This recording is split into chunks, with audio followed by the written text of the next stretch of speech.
Holmes made it.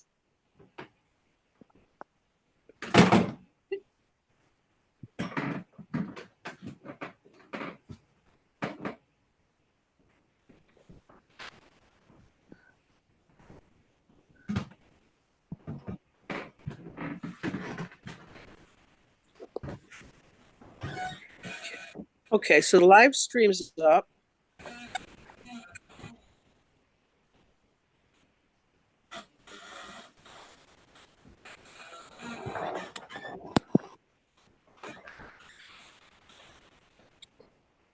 So we should start like at 2:15 or 2:10. Roxy, what time should we start? Just give me the high sign.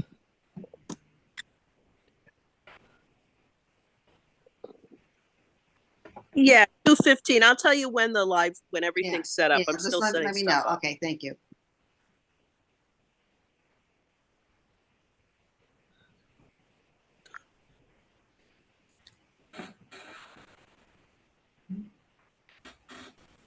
Patricia, how long have you had that palm tree? I don't know. I had it since my other apartment. I had it since Astoria. Yeah. I gotta send somebody a live stream. Somebody just sent the donation. Hold on. Okay. Hi, Kim. Hi, Amy. Hi, Caroline. Hi, Phil. Hey, Roxy.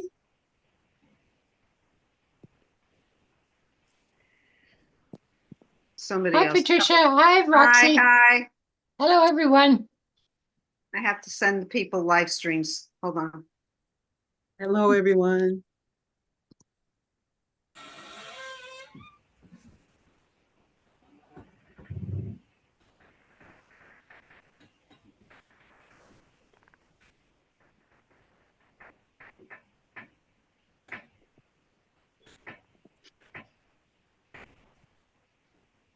Hello. Okay, here. I'll put this on mute.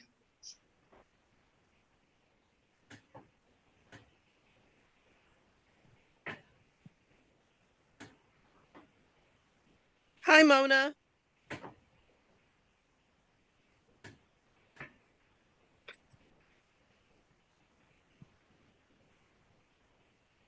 Hi, Elizabeth. Hello, Hey, everyone. Liz. Hi, Beth. Yeah, a couple people just getting on for live stream, Roxanne. Okay. Just sending them the live stream. Yeah, the live stream's already started, so. Oh, boy.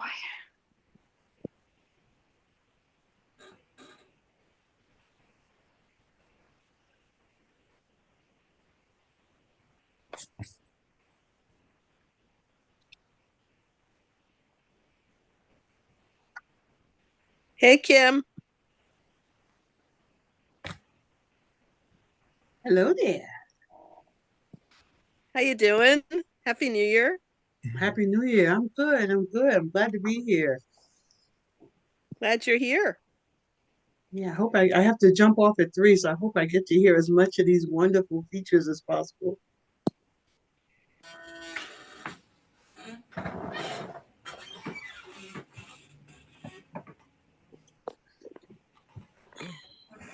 What a great lineup you have today, Pat. My name is not Pat. Patricia. Yeah, Patricia? people should stop assuming that my name is Pat. Patty, I'm not reading today. Not reading today? Okay. Okay. Okay, gotcha. How you doing, Cindy? I'm hanging in there. How about you? Doing well. Good. Got some new books coming out, so we're excited after we've taken a long break during the pandemic. We're excited to have some new books finally coming out. Good.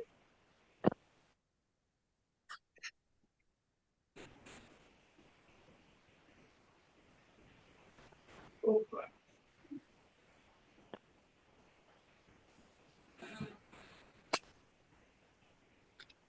Hi, Jeff. How you doing? Are you in Toronto? You're talking to me or the other Yes, Jeff? yes. Jeff, Yes, I'm Jeff in Toronto. you're back home? Yep. Yeah. Hi, Ron. Hi, Jeff. Hi, everybody. Hi. I've been busy trying to. Oh my God, these Okay, another, we have like another. about Oh half- goodness gracious! We have about Even, half the people on, so I think we'll give it to 2:15 for sure. Yeah, and more people are coming in. Yeah, because we had Jesus. over 40 people register. Oh my goodness, another person just came up. I keep checking my emails.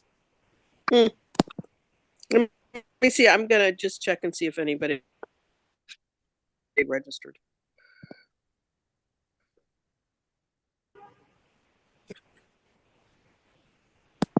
Goodness gracious.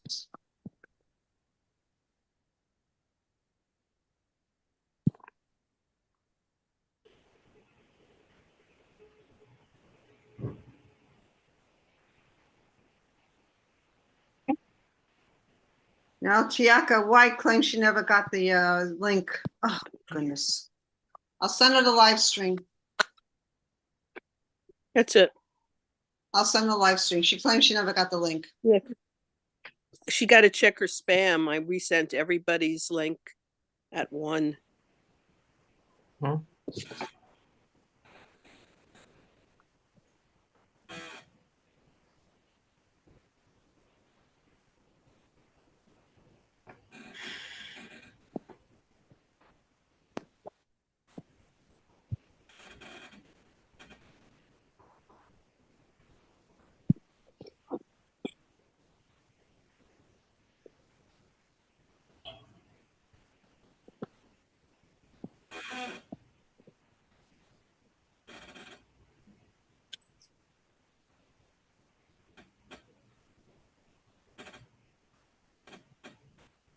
This is like a few people doing this.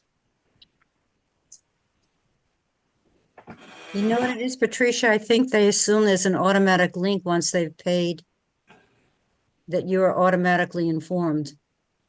I made that mistake once and I didn't take the second step.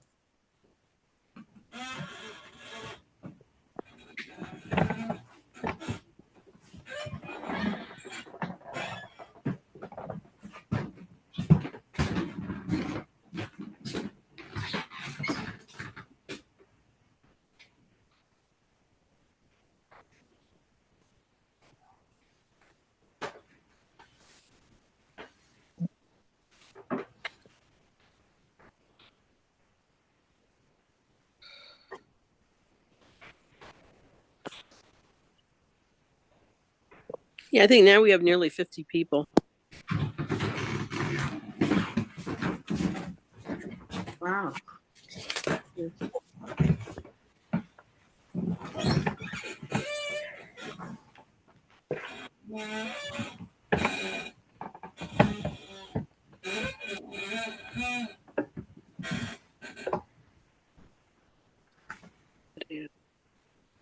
Okay, I'm going to start the live stream. Just give me a second. I'm going to start the recording. Yeah, it's 2:05. So I'll wait another 10 minutes. Yeah, because we're missing like, half I the know. people.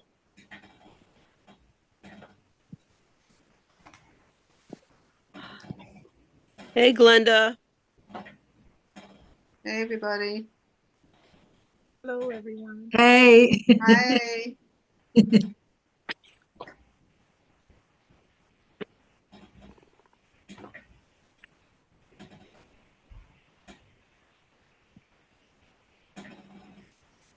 Hey, TB. Hey, Prince. Hey, everybody. Hey, Chuma. Chuma's on. Okay. Happy Saturday.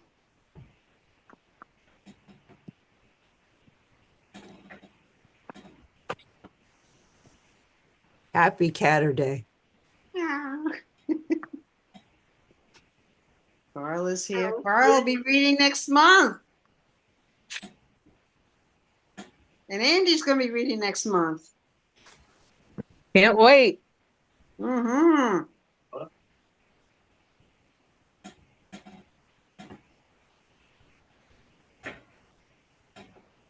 Hi, Carla. Hello.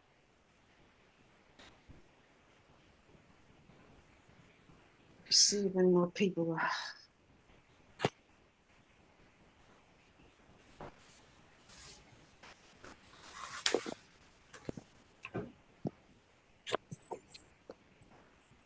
See if anybody's coming.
Hi, Paul.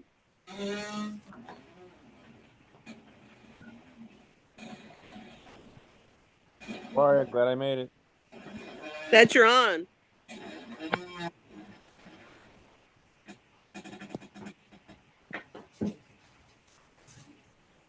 How are you? Hi, Katriana. Hi. That you're on. Whoever's on right now, let me know if you're going to be on the open, because we're going to keep it a strict 3 minutes or one poem.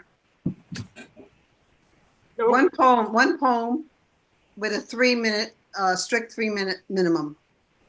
Limit, maximum. Maximum. Minimum wage. Maximum. Yeah, maximum. Okay, one poem or a maximum of 3 minutes. Got it. Is that what you said? Yeah. Hey, Debbie. Okay. So if you have two, that's two short ones, or you just want us to do one? Just one. One poem. Okay, That's it. got you. Okay, Okay, thank We you. got too many people. okay. Okay, not a I'm good. problem. I'm good for one if you want me, Caroline. Yeah. All I need I is have- one poem, Yeah. one poem, one poem, one poem. One poem, please. One I have one. poem, one poem. I have one poem, One poem. One poem. one piece. One piece, Max. I'm good for one poem. I'll just read one. Who's just here just to listen? Deborah? Okay. Listening? Okay. Kim, I'm Yeah. here just to listen. Kim? Listen. And I think Cindy said she wasn't reading today. Yeah, Cindy's not reading.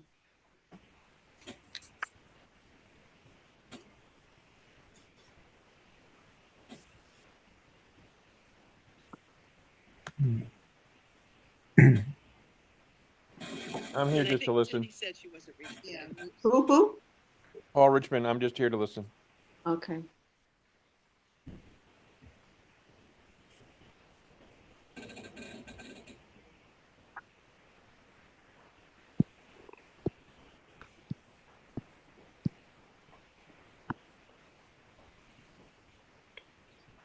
Okay, it's 2:11. We're going to start at 2:15. About 4 minutes.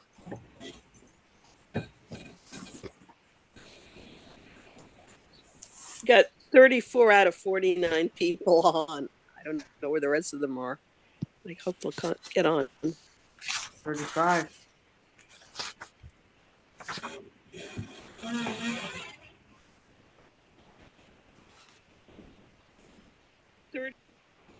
Hey, MK.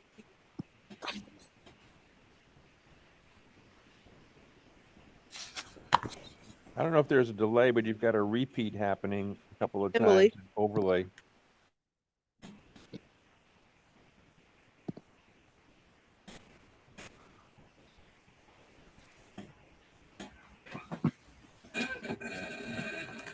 Hi, Josephine.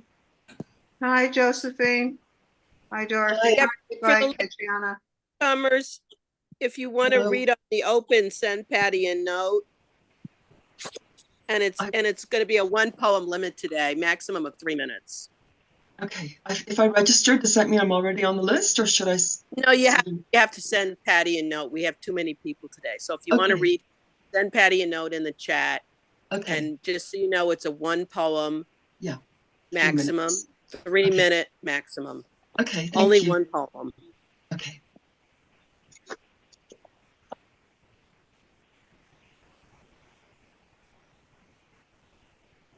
Oh, goodness.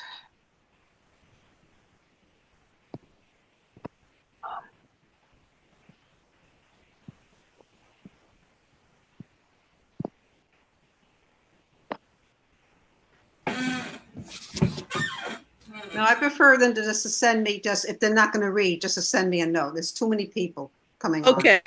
It's So it's just better if send it if you're not going to read, okay. just tell me that you're not going to read. It's easier for me to, because I'm going through all these notes. It's mind-boggling. My mistake. Thank you. Patricia, I sent a chat, but I do hope to read one poem. This is Okay. Bruce. Yeah, thank you. Thanks. My name is not Pat. It's Patty Cool. I never go by the name Pat, please.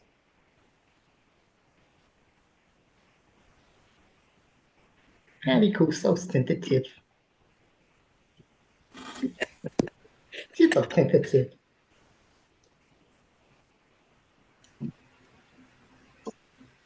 36 people. Edward just joined. Hi, Edward. Okay, we got 1 minute to start time. Yeah, Patty. Edward has to read in the first group because he has to leave early. Okay.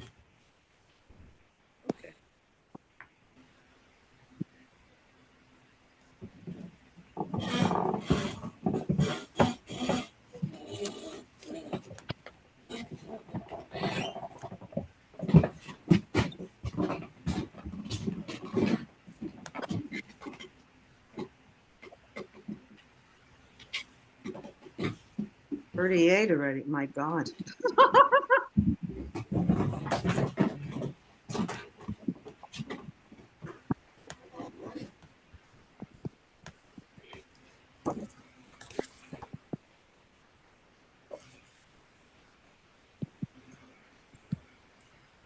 Okay, it's 2:15. Keep me posted.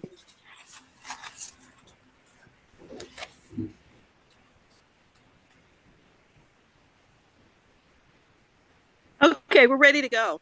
I had everything set up. Fantastic. Okay. Hi, Jack. Hi, Jack. Sounds like hijack. Okay. Good afternoon, everybody. Welcome to Brownstone Poets. Happy New Year. We're starting the new year with a big bang. We have like about almost 40 people here today. Glad you're able to make it, whoever came today. We have an exciting reading coming up. 3 amazing women, J.P. Howard, Cynthia Manick, and Tantra Zawadi. And as you know, we have a tight ship today. We have a big full house. So just to let people know that 1 poem, 3-minute maximum. Okay. And we're going to start with Bruce Whitaker. Unmute. Okay. And before we start, just if you're not reading, please mute. And we're going to, the first lineup would be Bruce Whitaker, Prince McNally, and Edward Galt. Bruce, please unmute and share. Good afternoon, everyone. I'm very delighted that I'll be reading today from my new book, Good Housekeeping, coming out in April from Poets Wear Prada. This is what it kind of looks like. This is a poem called Mother's Chair. And by the way, you can go to my website, brucewhitaker.com, to sign up for the email list to find out about the events we'll be going on pre-order in the next couple of weeks. So this is Mother's Chair from Good Housekeeping. Another day in the arms of Mother's chair. Her legs have been repaired and she wears a new damask dress. Her lap warms to cradle my yawns as I lean back and rest my head on hers. I wake up and several seconds have passed, maybe 5,000. The sun has sunk a full notch or more. Shadows of tree branches lace the walls. The bell tolls a longer hour. Soon the ice will rattle again for the toddy, the pouring, shaking, downing, rinsing, then another nap in mother's embrace, or a binge watch forgotten by midnight, slipping off to dream of the battles dodged and the loves unsought, of the antimacassars of the mind, of the blades sewn into the upholstery, to wake again and find mother, beckoning in the sunbeams of morning, another day in the arms of mother's chair. Thank you, everyone. BruceWhitaker.com, and here's the Good Housekeeping. Can't wait to hear everybody else. What a great day. Bye-bye now. Congratulations, Bruce. Next we have Prince A. McNally. Unmute and share. Can you come back to me? I'm having problems with my phone. Okay. Next will be Margaret Sirocco. Hi, thanks. This is from my book, Even the Dog Was Quiet, published by Human Error Publishing. Paul Richmond is on this call too. My publisher, how exciting. Antiques aren't cheap. I finger the grooves in my 80-year-old cedar kitchen table, which is older than you. The different worlds we come from collide. The ones where I live loves the smell of old wood, cleansed with Murphy's oil or polished with linseed, discovered in antique stores and thrift stores, enhanced with stories. The first owners of this table lived in a farmhouse in Manlius. We are sure the rest a result of our active imaginations. Maybe someone used their table as a cutting board, rushed an afternoon lunch and scratched it. Maybe lovers etched their initials with carving knives, a record of their affections. The world where you live loves white painted furniture, no defects, made from hard plastic, no give or take. Look what you're missing. Thank you so much. Thank you. Short and sweet. Okay. Okay, next are you ready, Prince? I'll come back to you later. You ready? Yeah, come back out after this person. I should be ready. Okay. Edward, please unmute. And then after Edward, we're going to have hopefully Prince, Beth Morris, Elizabeth Morse, and Glenda Pickens. Take it away, Edward. Okay, thank you. This one's called Curio Shop. I don't think I read this one here before, but it was published in Oddball magazine a while ago. Called Curio Shop. On my way home late one night, I stopped to look into the window of a curio shop. I couldn't see much. It was dark except for a light in the rear. A figure entered from the back room. At first, I thought he was a staff member, perhaps working overtime, but he began taking all the clocks off the back wall and throwing them down onto the floor. He took what looked like a baseball bat and finished the job by smashing them to bits. He cleared off all the shelves of the figurines and ground them to powder with his heel. He smashed all the cases and pulverized all the contents, jewelry, watches, and little picture frames. and smashed them to bits. He didn't leave anything. The floor was covered with debris. He stopped to survey his work to make sure he hadn't omitted a single detail. He was close to the front of the store where I stood, just outside. When he turned to look out, I could see his face. It was me. Thank you very much. Thank you, Edward. Thank you. Prince, are you ready? I am ready. Okay. Take it away. And after Prince, we're going to have Beth, Elizabeth, and Glenda read.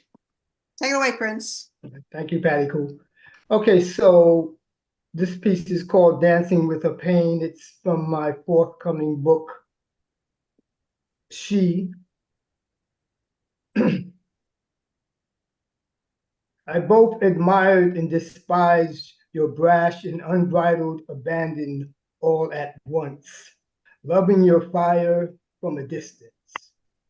Perhaps you could say I was a bit envious of your wild and reckless ways, how an unrestrained sense of freedom burned through your spirit like a fiery flame. Perhaps it was my unabated shyness that rendered me somewhat rigid, you with your gypsy-like spirit so free and spontaneous. However, you were far from flawless. I don't possess enough fingers to count how many times your mouth got your ass in trouble at the dinner table. A proverbial running faucet without a filter, you would say whatever came to mind regardless of the consequences. You couldn't help yourself, no matter how many times mama threatened to slap the taste from your mouth. Far from prim and proper, straight lace never suited your scorpion spirit. They say there are two types of house cats, and alley cats. You were an alley cat for sure, Ruby. How you loved to run those streets, how you enjoyed being chased by all the boys. I didn't realize it then, but you were a restless soul, a treasure trove of talent. You would have made a wonderful actress or a great comedian. Not only were you funny as hell, you were a brilliant mimic. Your knack for capturing the character's essence blew not just me, but everyone else away. Your ability to reenact an entire scene from a movie we just finished watching was incredible. Like the time you performed the striptease scene from Gypsy Rose Lee was utterly amazing. Though you always managed to take things too far, like when you stood up on the bed and proceeded to strip off all your clothes, wrapping yourself in a bedsheet while shamelessly singing the song, Let Me Entertain You. As if it wasn't enough, you mimicked the drum roll to a T. Boom, boom, boom, boom, boom, boom, boom, boom, boom, boom, boom. Aside from being a perennial exhibitionist, I have to admit you were a born performer, Ruby. Whoopi had nothing on you. She reminds me of you in so many ways, starting with her voluptuous lips and quick wit. Writing this poem, I had the strangest epiphany. Growing up, I always viewed you as some kind of wild child raised by a band of gypsies, but now I see you were just being you, who you were meant to be. Mama always said you got it honestly. She often said you are truly your father's child. You were so unabashedly bold and creative in constant pursuit of your self-expression. When you weren't busy terrorizing me, you were an awesome big sister, Ruby. Your heart was as fluid as the ocean. Your spirit burned brighter than all the stars in the constellations. It was you who taught me how to iron my clothes, how to make perfectly round pancakes and golden fried chicken wings. It was you who taught me all about girls. You always encouraged me to embrace my creativity, to be fearless and free of others' opinions. My weird and eclectic musical taste was also inspired by you, Ruby. It used to drive me crazy listening to you play the same song over and over and over again, but at the same time, it was a joy to watch you dance. Oh, how you love to dance, even in the advanced stages of cancer. I'm still haunted by our last phone conversation. You seemed so preoccupied and restless. When I asked you what you were doing, spoken like a true poet, you said, I'm dancing with my pain. I wish I could have spared you from your pain, Ruby. I wish I had spared you from a lifelong struggle of addiction. So much for new beginnings. Despite finding Jesus and breaking free of your demons, the doctors would discover stage 4 lung cancer. When I think of your passing, it still pisses me off because you possess such a giving heart and unbelievable talent. To have your incredible essence suddenly extinguished didn't seem fair to me, but as they say, life isn't fair. So who am I to question God's infinite wisdom?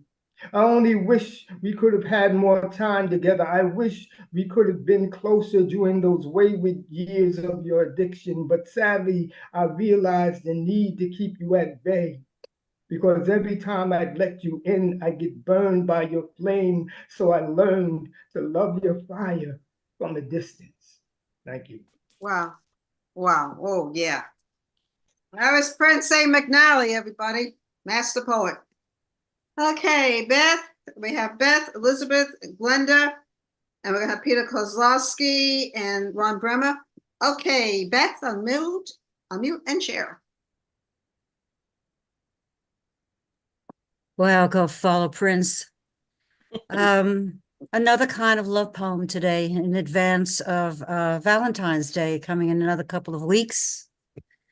It's from my first manuscript book, which is still available on Amazon, called Nowhere to Be Found. And it's called Sleeping Position. Rest your hand on my back. So when I doze and find myself in some lost place where strange houses block my way, put your hand on my back. Your hand will pull me out. Put your hand on my back. So when I'm swimming into wild black water and the waves will take me down. Rest your hand on my back. Your hand will lift me up. Keep your hand on my back. So in my sleep, if our loved ones, long since gone to heaven, reach for me, call my name, keep your hand on my back. Your hand will bring me home. Thanks, everybody. Happy New Year. And thanks to Patricia and Roxanne, of course, as always. Powerful, Beth. Thank you for sharing. Okay, we have Elizabeth Moss. Unmute and share. Happy Saturday. Happy Saturday. This is a new poem. Sky Tides. Dawn fills the sky in a tide of light. Today brims with wild hope and fear, tossed by waves rolling through clouds. Tomorrow doubts, but today is certain, as sure as tree trunks reaching for heaven. Birds recapture sound, singing just to be alive, to glory in sky tides filled with blue and crimson. Beautiful. Beautiful. Beautiful. Thank you.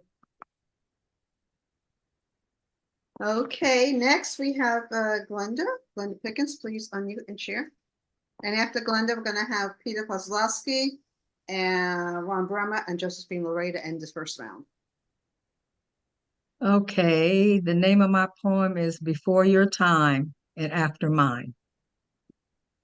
Before video games, there was black and white television. Before texting, there was face-to-face conversation. Before social media, there was visiting people. Before staying inside all day, there was go outside and play. Before music videos, there was Soul Train and American Bandstand. Before housewives, there was family pride. Before looking down at your phone as you walk down the street, there was paying attention to where you put your feet. Before yelling at an elder because they got in your way, there was, excuse me, ma'am, can I help you today? After social media, there is AI taking the place of people.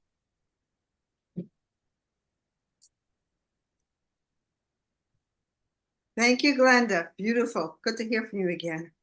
Okay, Thank you. next up we have, the last three here. We have Peter Kozlowski. Take it away and unmute. Hello.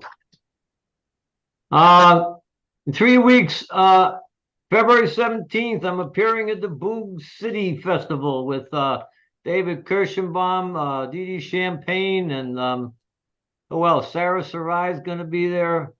A number of people, and that's called Bar. Gabriel Don. Anyway, it's Root Star. Wow. Bar 718. That's at 718 Fifth Avenue, Park Slope in Brooklyn. That's my upcoming event. This is called A Curable Romantic. I was a curable romantic. Not anymore. I'm cured. People ask if my bubble burst. I say no, it wasn't a bubble. It's more like suds. Big heaps of suds. Many millions of tiny bubbles. But even when life was the sudsiest, when I mooned and spooned in milieu of feelings and imaginings, it was already started. Along the edges and all underneath the bottom, the little bubble cells were bursting. At first hardly noticed, like leading indicators in the economy. It's a little while before you notice the mountains of suds are not quite so big. The little bays and lagoons between them growing larger, the bayous of gray water extending further inland. Every time somebody used the word love, it dissolved a little more of the fluff. Every morning when you woke up and realized how little it meant. If you listen very closely in a quiet room, you can hear the suds cells decaying. It's like static on the radio. It's like when it first starts to rain. It's like tires on gravel at a distance, as when new trouble turns into the parking lot down below. Your love saunters out the door and stalks that way that you can hear the footstep sounds expressing as they fade. Just sliding some dirty dishes into a big fluffy kitchen sink, you hear the multitudes of surface tensions bursting. Every show the band played when the place wasn't full. Everybody that kept talking when you started to sing. Every first date that never turned into a second. And every time somebody said they'd call and the phone remained silent enough that you could hear the bubbles popping. Mountains became islands. Islands kept eroding. You had to move the lighthouse back from the cliff before it's undermined and tumbles to the brackish deep below. You wake up some afternoon or well into evening and you say to yourself, things ain't so sudsy anymore. So I end up with the refugees down by the banks of the slowly moving, slowly shrinking river, washing and taking a dump in and drinking the same water. The curable and cured romantic thinks that just because there's no suds doesn't mean there's no soap there. You could churn it with your fingers and get a little froth started. You just take no note that when you stop, it dissipates. For the cured and the curable and the honey-cured ham romantic, dreams are what you make of them, so are the suds. Thanks. Thank you. Thank you so much. Okay. Ron Bremer, you're next. Thanks again, Peter, a Okay. great storyteller. I apologize for the hoarseness in my voice. The days tumble forward from nadir to crest, never more to find a place to rest. Heart of darkness, your heart is mine, in treasured moments we cannot replace. Souls full of pimples, minds full of brine, senses pleasured in an erotic race. I can't be headstrong anymore. It's time that we both barred the door. Thank you and have a pleasant day. Thank you. I'm glad you're feeling better. It's good to see you again, Ron. Okay, we're gonna end up this round, first round, with Josephine LeRae from Canada. Hi, thank you. It's great to be here. I'd like to acknowledge that the lands where I live in Western Canada, just north of the Dakotas, in Calgary, Alberta, are the traditional ancestral lands of a number of Indigenous peoples, the Piikani, Tsuut'ina, Nakota, Kainai, and Siksika. This piece is called No One in My Family Has Died a Simple Death. It's not a new piece, but it'll be in the collection that I'm going to have published this year called In My Father's House. So, no one in my family has died a simple death. My father's grandfather was a wick, the oil in his headlamp igniting when a vein opened in the sulfur mine. 4 men carried his char home to die. My mother's mother was the breath after blowing out a candle. Thick black hair in a high bun, but weak of lungs, no medicine to cure her. My mother's father was a mystery. Is there a gravesite, a church record, his name on a ship's manifest to the New World? Freckles, eyes of blue or green, like the sea. Those are the greats and the grands I never knew. My father's father was a glass of water crashing to the floor. He died once, but was buried twice. Once in the ground at Mount Pleasant and later in a drawer in a concrete wall in the old Sicilian style. My father's mother was a plume of smoke. She faded in stages, stroke taking away her ability to walk, to eat, to recognize.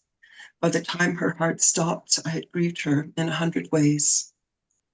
My father is a cat on life 6 or 7.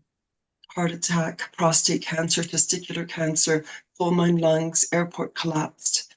They science fictioned him, cauterizing tissue around his heart, scar not conveying the impulse to live. Now ischemia constricts vessels in his brain. How are you, he asks. And the kids? And the weather? And the kids? My mother is a wristwatch with broken hands. She tricks death by believing herself invincible, tosses an enchantment of salt onto black ice. We watch her decline, years and springs seized and stuck, losing her piece by piece. They say you die twice. According to Bansky, once when you stop breathing, the second, the last time someone says your name. Myself, Josephine Leah LeRae, how will I go? Will I fight death? Or will I walk headlong into that slow-moving river, willow branch above me, swaying in the wind? Thank you. Beautiful. Thank you for sharing that. Thanks, Patricia. Thanks, everybody. I'm sorry, I forgot about going to the reading yesterday. I've been so busy. Oh, yeah, I believe it. Sorry about that. Too busy. Okay, that is it for the first round. We're going to go into features 1 and 2. I'm going to bring on J.P. Howard. I'm going to read her bio. J.P. Howard is a poet, educator, literary activist, curator, and community builder. JP is current Learn with Lambada Literary Workshop facilitator and was the spring 2023 Brooklyn College Toe Mentor in Residence. Her debut poetry collection, Say Mira, the opening system, was a Lambada Literary finalist. She is also the author of Bury Your Love Poems Here, Belladonna, Praise This Complicated History, Legacy, Healing and Revolutionary Poems, Harlequin Creature, and co-editor of Sinister Wisdom Journal, Black Lesbians, We Are the Revolution. JP has received fellowships and grants from Cave Canem, Bona, Lambda Literary Foundation, and Brooklyn Arts Council. She curates Women Writers in Bloom, yes, Poetry Salon. Her poetry is widely anthologized. Let's give a warm Brownstone welcome to J.P. Howard. Take it away. Thank you so much, Patricia and Roxanne, and just for keeping the series going, for inviting me back, to all the fabulous open mic poets that I heard, and for everyone who's here. So it's great to be here, really excited. I'm going to begin with a poem that's also a prompt, because I love teaching poetry. So the prompt that I wrote for this poem was, if I could not remember my future self, what kind of love note, what kind of love poem would I write? Dear future self, if I should ever forget you, this is my love note to you. You were loved, You were somebody's lover. You were loving. You held parts of all the women you loved somewhere deep in your generous heart. You were heartbroken. You were a heartbreaker too, girl. Sometimes you were heartache. Your heart never grew heavy though. I remember that about you. You were silly. You were giggles.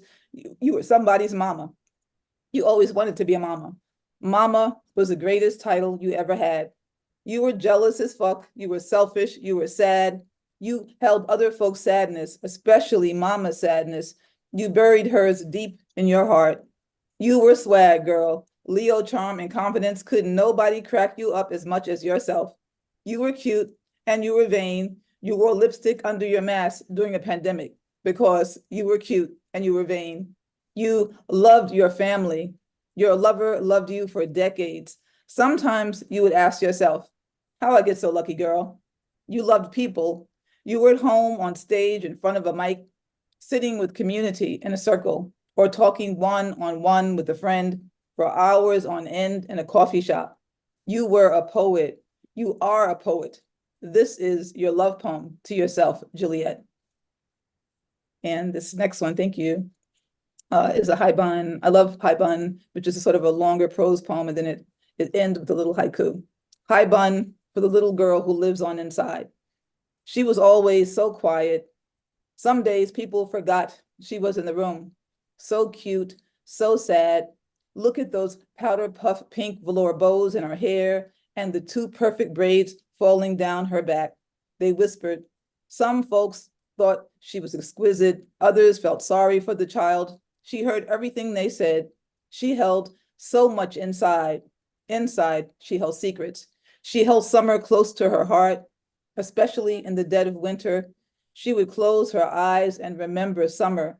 She was running through hot sand. She ran like a gazelle, so graceful, running from beach cabana to dip tiny hot toes into cold ocean.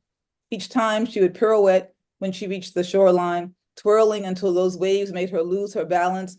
Nothing would ever replace that feeling. Hot sand, cold waves, twirling as if she hadn't a care in the world. All those tears she shared with the ocean. No one ever knew, not even her sometimes. Shed your tears here, child. Lay them at the ocean's floor. Then let yourself float. Thank you. This next one is, how many shades of pink can I hold on to? This is a shadow poem of a poem I once wrote about the color pink. What I said in the original poem was all truth. What I said in that old poem was mostly lies. This poem is a flashlight staring down my old poem. Pink was the saddest color of my past. Pink is the brightest color of my future. Mama loved me in all shades of pink. Magenta, blush, fuchsia, flamingo, even salmon. She liked when I twirled in pale pink punk shoes. Plie, pirouette, Juliet, Mama said, and I would spin like a little ballerina wind-up doll. Mama mostly loved dolls. She collected vintage miniature baby dolls with matching layette sets, usually in pink. Soft, pale pink, pink so pale it was really white. Some days Mama thought I was her doll. She tied each of my two perfectly braided long plaits in pastel pink polka dot velvet bow tie hair bows. I remember now, those were my favorite. And this next poem, thank you, is a poem that I shared almost every reading. It's from my book, Say Mira. And this is a poem for anyone in this space who's going through a difficult time or knows someone who's going through a difficult time. This poem is for you. What to say to a friend who wants to give up? Say, I love you, even when you can't love yourself. Say, please, please, not today. Say, too much life unlived. Say, mirror. Say, beautiful. Say, this arm. Take this arm. Say, grab. Say, hold. Say, let tears fall. Say, tears heal. Say, forgive your mama. Say, she did the best she could. Say, tomorrow. Say, sleep. Say, split seconds, split the seconds. Say, let the seconds turn into days. Say, today. Say, tomorrow. Say, sun. Say, warm. Say, skin. Say, warm skin. Say, sunlight. Say, new day. Say, breathe. Say, inhale. Say, exhale. Say, not today, baby girl. Say, so much life to live. say love, say I love you, say hold on to love. Thank you. All right, so I'm gonna actually switch and read some poems. First time really sharing them from a new manuscript in progress. It is a middle grade novel in verse. So basically sort of like, poems, but it tells a story. The only thing you really need to know is very sort of autobiographical, talks about a young Black girl growing up in Sugar Hill, Harlem, which is where I grew up, who wants to grow up to be both a poet and a lawyer, and some of the challenges that her family gives her or society gives her.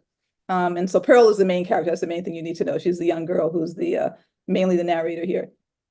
When I grow up, Pearl dreams big.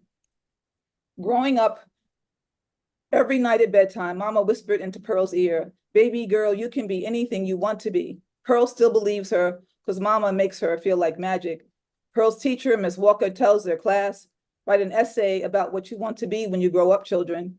Pearl is excited. She writes the best essay she has ever written. It begins, "When I grow up, I want to be a poet and a lawyer." Pearl practices her best cursive writing like Mama taught her. She draws a wide, curly P before she writes poet. Pearl's words dance off the page with their big, loopy letters.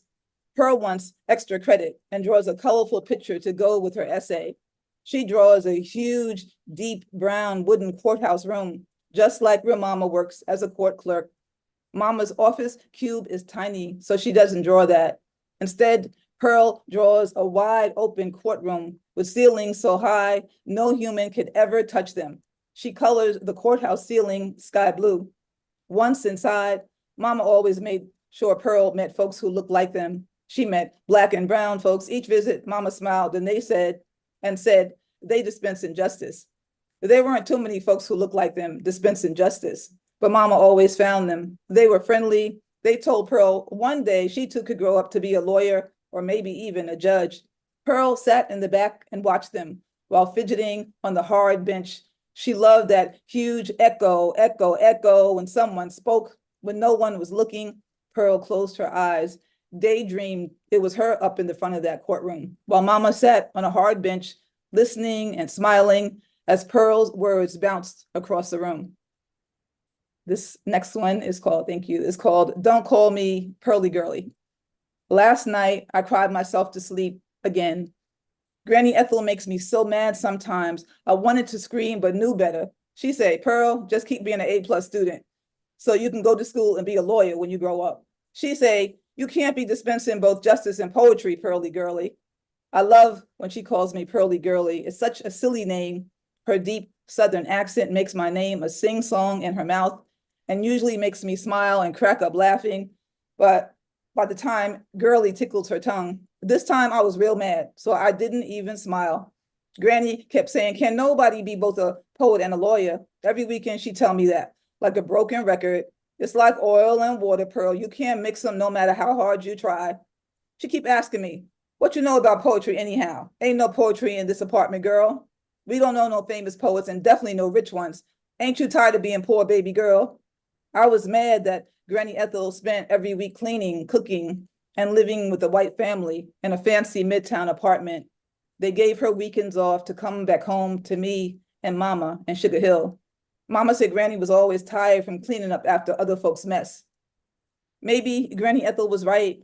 Maybe everybody else just want to be one thing when they grow up. Maybe I was being greedy to want it all. Guess what? I almost spilled the beans and told Granny how I spent hours after school at Hamilton Grange Library over on 145th Street when she and Mama think I'm in real after school. I walk over to the library right after school. It's just 1 block away from my school, so I think that counts as after school. Anyhow, I love the smell of musty books and how my voice sounds when I whisper words under my breath while sitting in my favorite corner of the library. Plus, Miss Love, the librarian, saves all the new poetry books just for me. Let's see, I'm gonna find. This next one is from this manuscript as well, a little bit sad, but sort of tells a whole story in this. So let me just try to find the next one. All right, this one is called Pearl's Ritual. When Mama passes out, Pearl crushes Mama's lit cigarette. Next, she lifts bottom half of Mama's limp body onto her bed. That is the most difficult part. Mama never wake up for that part. As grown folks say, mama out like a light, but mama ain't light. Pearl uses all the strength in her skinny body to pull mama onto her bed, covers her with the worn quilt the Granny Ethel made. Mama told Pearl once that quilt will be a family heirloom. Pearl just feel relieved and sad once mama tucked in. That is a ritual. Pearl empties the liquor in the vodka bottle into the toilet, then flushes it away. She leaves mama's door slightly ajar. The sound of mama snoring loud is a good sign. It means mama's sleeping all that nasty liquor out her body. It means mama is alive. Tomorrow, mama gonna be a hungover and tired. Pearl just happy because mama always wake up sober.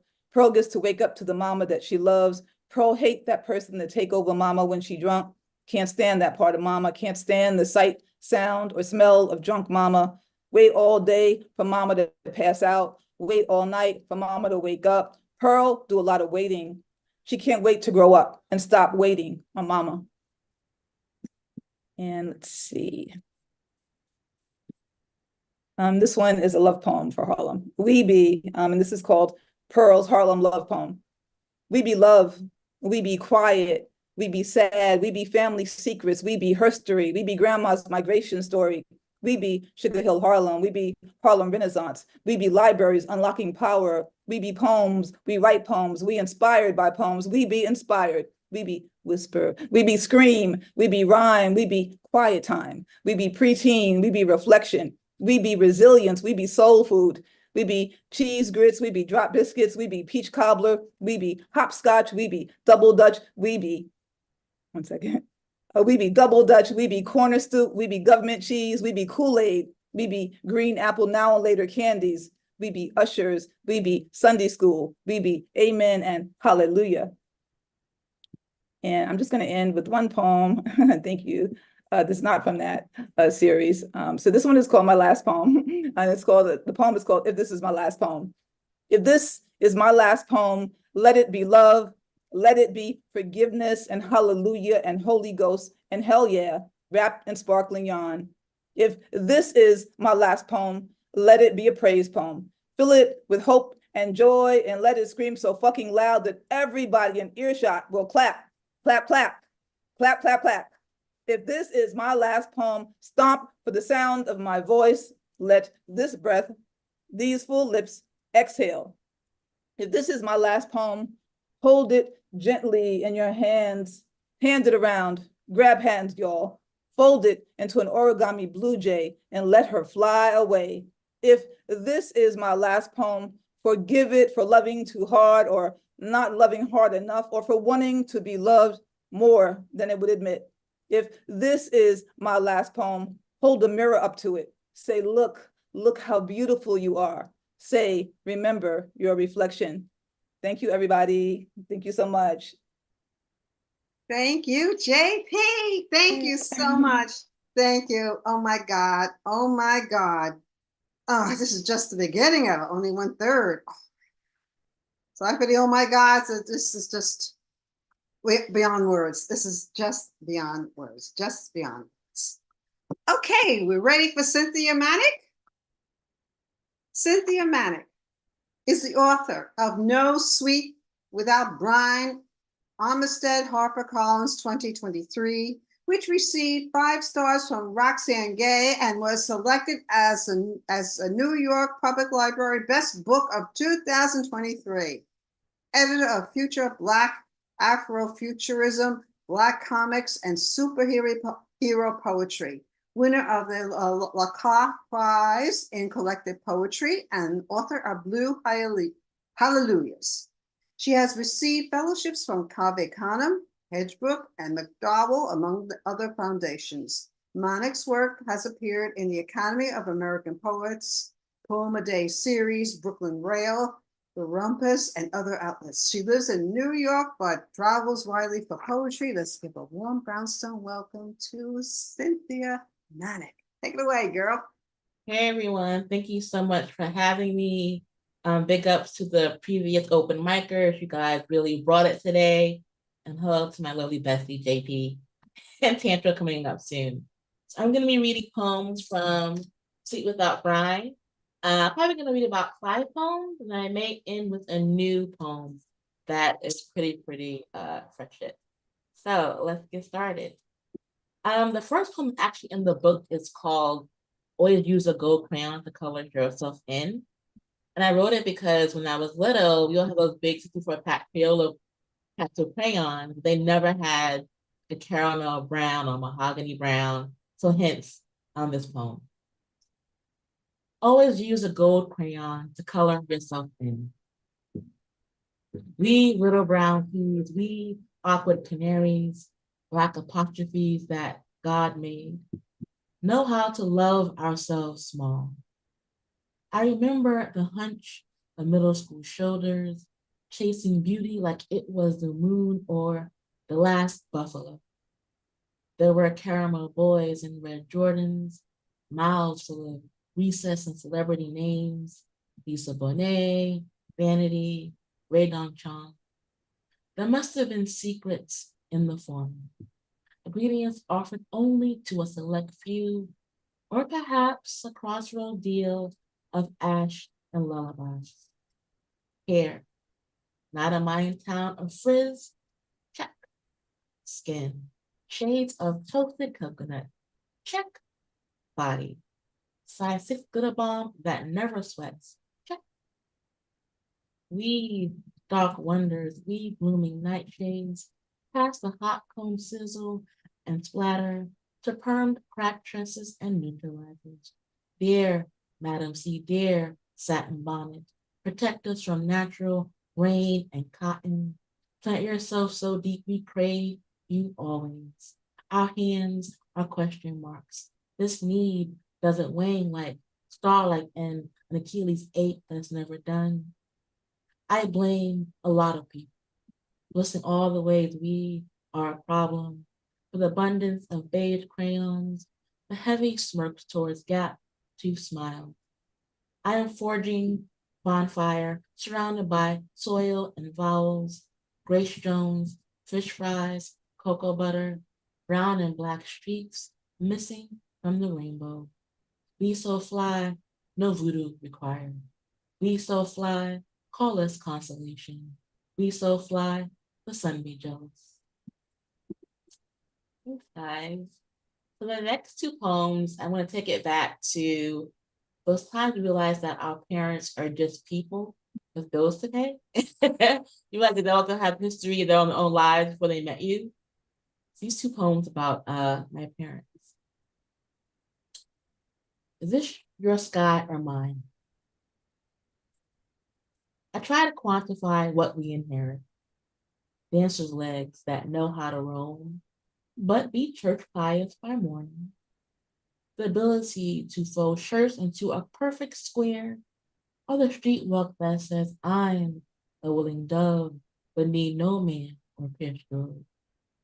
I've learned that when the grease bubbles, you put the fish in. Nail polish will stop or run in any stocking. Did you mean to build something that lasts? I want to give you a cinematic backstory, far from the Southern charms and swamp boys, but I can't picture your shift from girl to woman, mind but not, strong but not. Tuck the girdle in so the belly doesn't roll. You curl the feet like commas. The body just births more questions, and that's my future. I've always been quietly wild, and I'm sorry for talking too fast, too much, but I'm trying to catch all unanked parts of you. Rough magic, farm tales of double yolk eggs, a collage of memories trapped in photo albums because you rarely cover old ground. I think every poem I write is about you, Mama. Thanks. And this next poem is called MTA Transit Exam Attempt Number 4. One night I hear my father's voice shaking out. If you want appeal our evaluation of your employment victory, like his tongue are magpies needing to be trained. I step in the kitchen, he becomes a silent mood. There are no Black fathers in silent movies.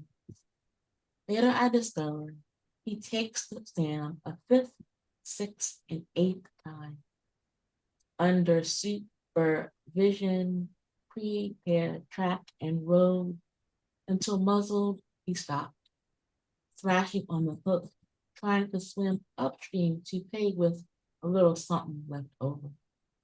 And I learned to hide my shimmer, forget spelling bees, star-sticking reading charts, and test score smiles, thinking them master tools to be used only in secret. Thanks, guys. So this next poem, I actually wrote it. I was at McDowell, and it's a time when there's a lot of this racial strife going on. And one moment I woke up and I didn't dream of death. And I was very, very excited. And so that's how this poem came to be. I woke up dreaming of normal things, and I was like, okay, the poem is called 3 a.m. and the moon is curled like a sea. And I didn't dream of coffin sitting or the scattering of names or trees I can never recall. Instead, there was a silver dog chasing joy in the shape of a hat. Along their cousin eating Jack and Jill cookies, and my hands held fistfuls of not yet ripe tomatoes that needed a dark place or bag to become true. Do I need to go shopping or check on a relative?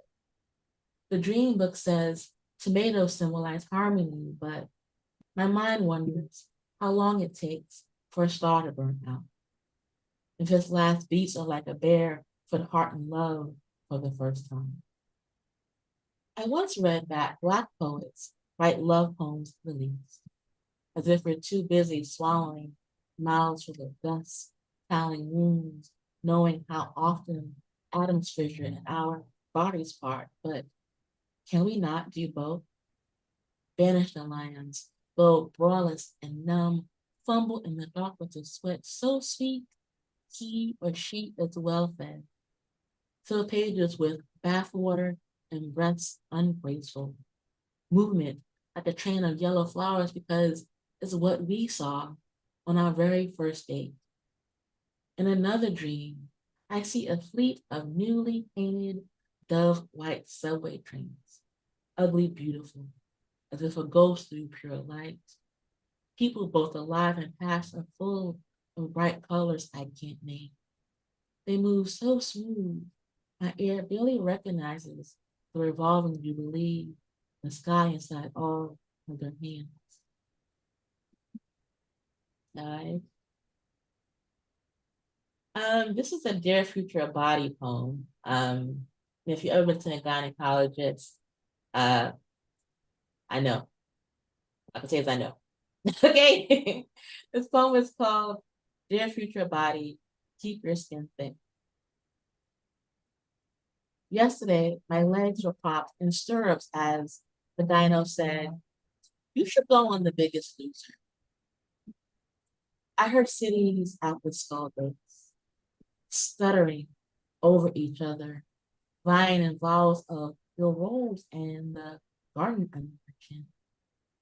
The implied real estate of, don't you want to be beautiful? We have known the trap of nameless and hungry BMI indexes, their God in sample size fashion, I escape and get caught in the same geography again and again, unmade and remade. I forget I am more than a house of great bones, of Vaseline and Werther's originals. The caucasity of a well-meaning, she has such a pretty face. I'm writing to tell you about a type of war. People carving the cavalry horses to provide the outline of social media models and how many calories is this bottle of air? What else can we eliminate? I always thought that planet Pluto was a Black girl, now downgraded and mostly out. Dear future body, take a break today. Tell me, how are your kisses? Sometimes they give birth to promises, a season in the word, oil and oxygen at the ready. Are you someone's night bloom? Remember to trace what remains, the prayers your mouth learns. I want us all living, not just alive. Are we all okay? Beautiful. Good? Okay, that's what I check. Okay, I'm gonna do 3 more. This poem is from my lovely Idris Elba and the Calm app. The poem is called My Calm App Lets Me Sleep with Idris Elba. 1. This is my best waste of time.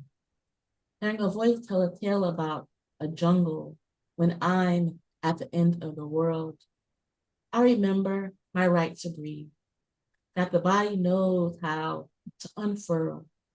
Imagine his tongue could carve a castle out of a mountain. Dare manufacture calm. Forget used to be long over. I got a face that's never at rest, but Idris's voice makes me want things.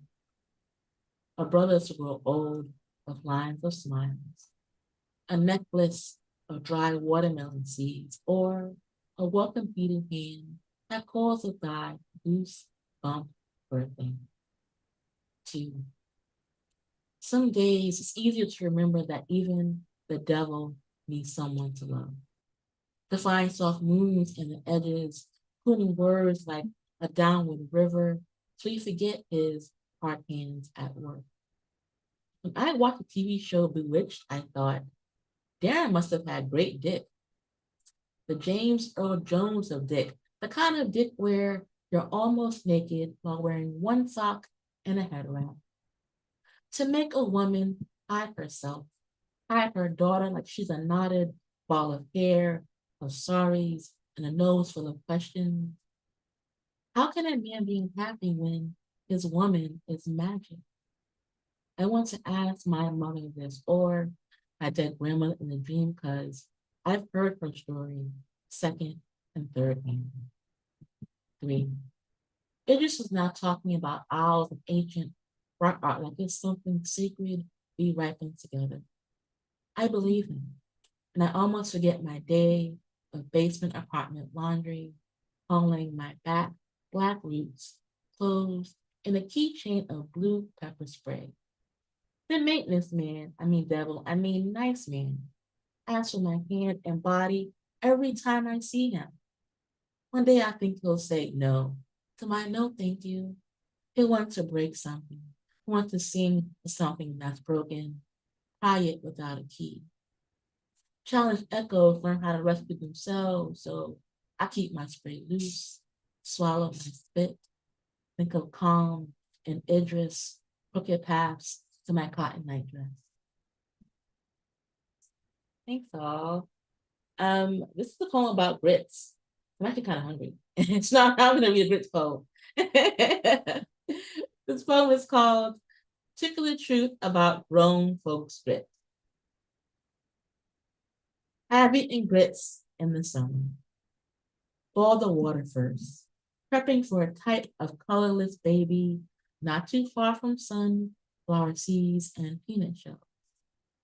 What it must feel like to be soft, a wooden spoon knowing there's beauty in the life of flowers. No, I mean natural things like with the best used by restoration date, as if we're born waiting to go back to ground. No, I mean Disney talks about the circle of life, but no character has both parents alive enough to pay rent. I've had a grits to barely black pots and fall. After hearing a blues melody of debris and gauze, a woman and her dog. My half southern heart is a bruise shaped like daffodils. My half southern heart is full of names shaped like smiles. The best cooking pot on the stove's front left eye takes all the ugly and all the song. I thickened grits with butter in winter after realizing I want to make love to a body built for war that has no need for war. I had filled a plate with cream with grits and mushrooms, or my mother's salmon patties that taste like an eclipse, or a cat who's dropped off by Nicky J because he always has his hat turned to the side.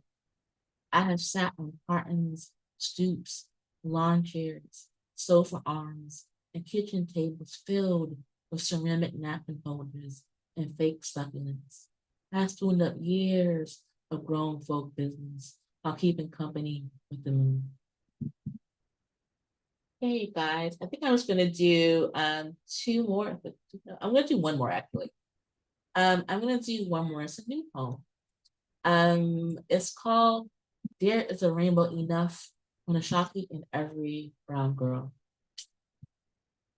There is a rainbow enough. I wish you the last slice of cheesecake. A scalp that knows tenderness in the chair and out. A short line to ladies' restroom after a concert or game. Dreams about Prince serenading you on stage. Air-conditioned and clean subway car on the way to a job you hate. A job that creates ventricles that makes you happy and whole. A mother who sees you as a wildness blooming and doesn't favor you. The last slice of pizza after the luncheon. A smile that feels like purple glory. Illuminated tart as the sun in a frosted polka dot glass. Sorcery needed to start the heart of any man or woman. Light when the bill is due. A father who teaches you how to stay for love. A father who teaches you how to put out any fire that burns too bright by leaving. Knowledge that the blues don't mean tragedy. An expensive pair of shoes for only your size is on clearance. The burnt corner of baked mac and cheese. A shoulder when you are tired and you lost an hour due to daylight savings. Knowledge that a body built big bone or small deserves all the things. A sachet walk down the street where the only cat call you hear are the ones you give yourself. A partner who washes your bonnet and places it in the drawer without being asked. The kindness of muscles that always heal. Window succulents that respond to your voice. Knowledge that you are full of okra, carrot seeds, and tails. The power to name what you want, what you need, what you wish. And lastly, words from this poem tether you here today and tomorrow. Thanks, guys.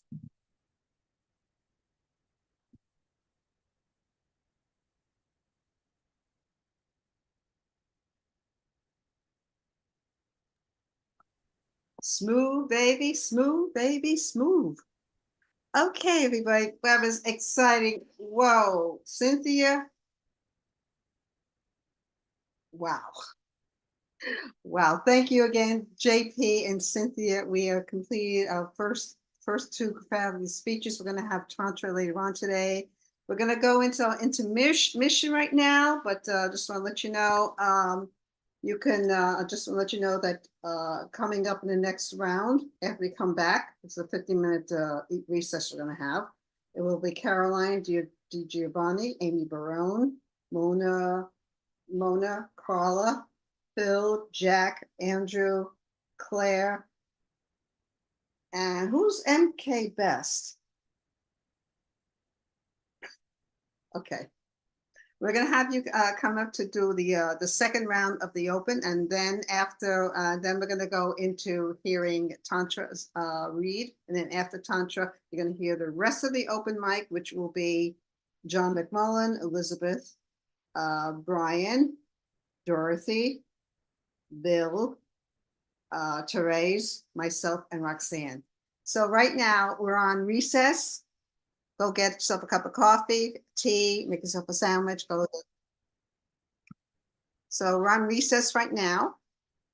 Enjoy. If you want to share anything on the open right now, like you can put your features, your books, or whatever you want to post, please put in the chat, or you can speak now and do your shameless plugs.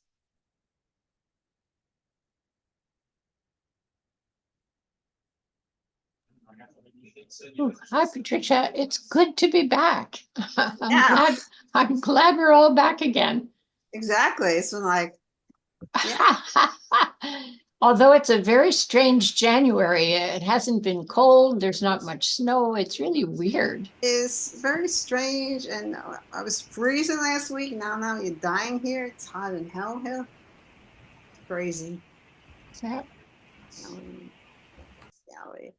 And of next month, okay, Therese, I'll put you on the first round when we get back. Okay. Oh, that's great. But So I I have didn't. to read. I'll make sure of it.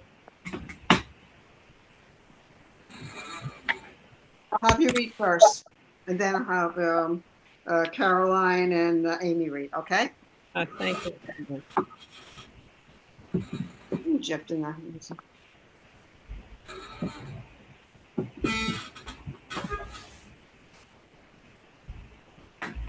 And Jeff Cottrell, yeah, you're on the list too.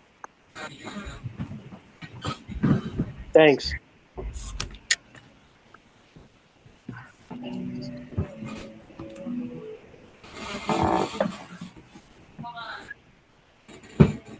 Who is Paul Richmond? Because I don't have him on my list. Who's Paul Richmond? I don't think Paul's reading. Okay, it's good to know. Thank you. Because I don't have him listed. And who's MK Best?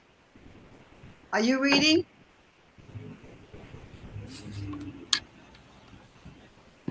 MK, when Are you reading, MK? On the open? Not today. Okay, just need to know. Thank you. Okay, thanks.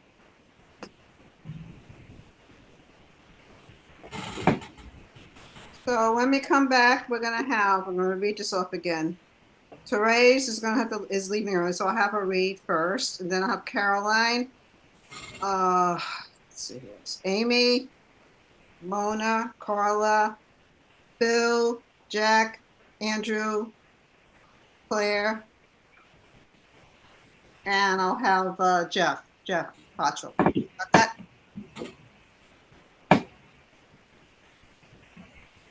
Jack, it's not that Claire. This is CA mode. It's not the Claire you're thinking of. Yeah, no, I was checking. I didn't see that another Claire. No, there's a Claire, the Claire Olivia Moet.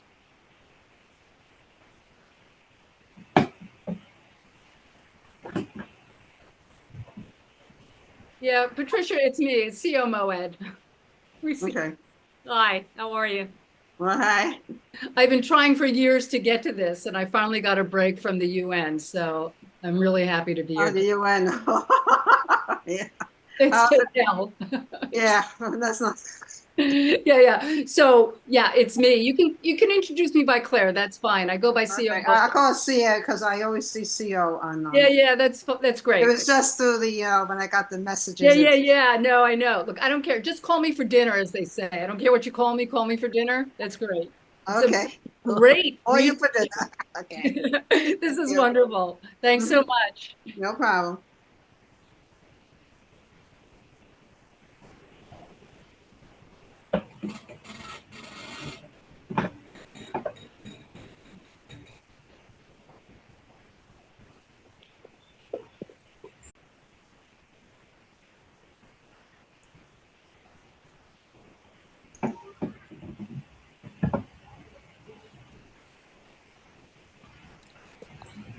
So Roxy, let me know when we come back on. So I guess we've been on for 5 minutes.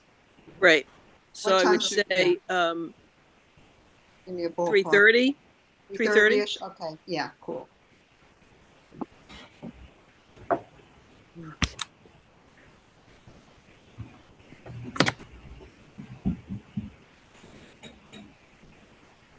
Oh, yeah, I could share some music or something in the meantime. Yeah, because that's what I know. Women's rights. Okay, let me put on some music.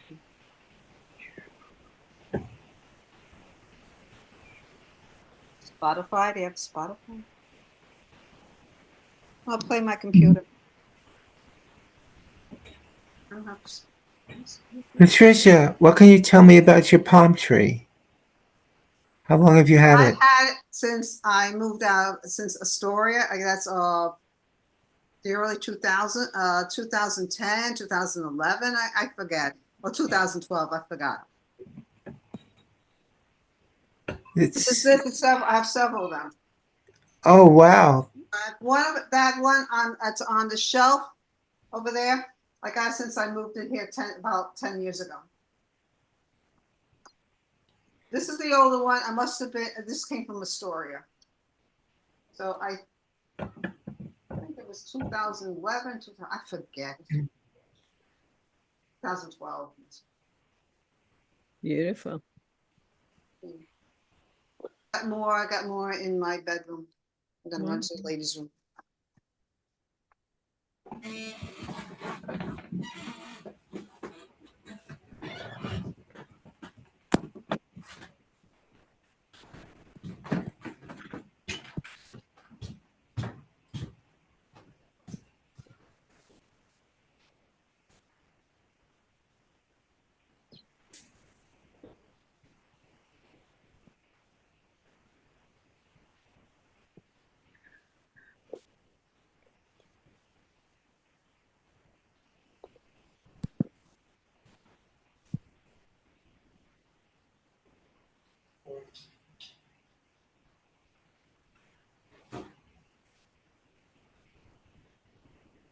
I don't understand why I'm doing this.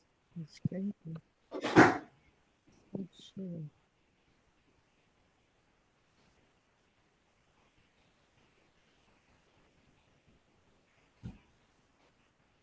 I'm supposedly sharing my screen, apparently. I am too. Yeah, I don't understand that. Yeah. I don't quite know how to It not. says, it says you are viewing Roxanne Hoffman's screen. Okay. So I have the same thing and I didn't hit anything. So I'm like, Oh, there you go. it's better now. Yeah. Okay.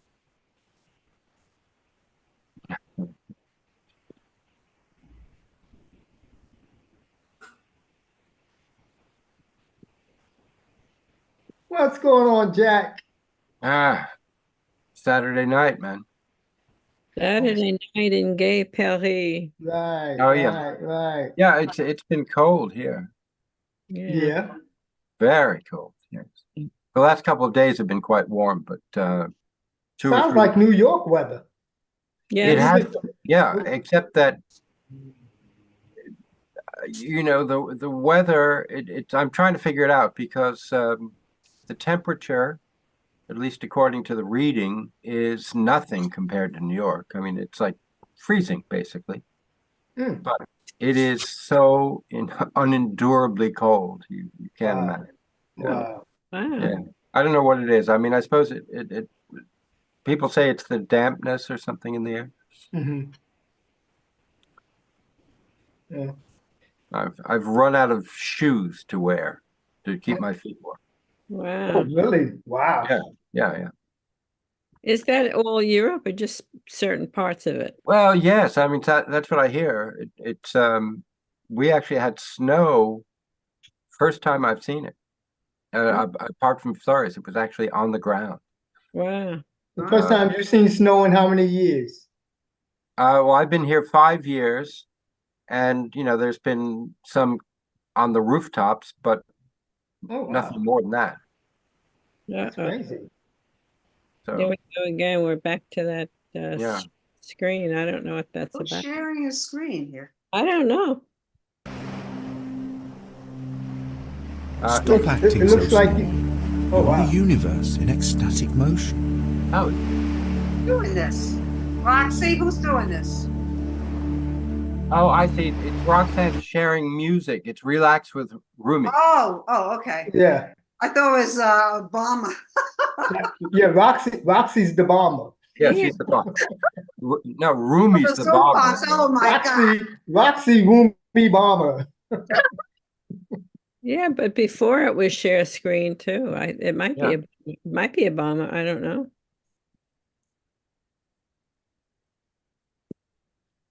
Well, Just that was starting around 3:30.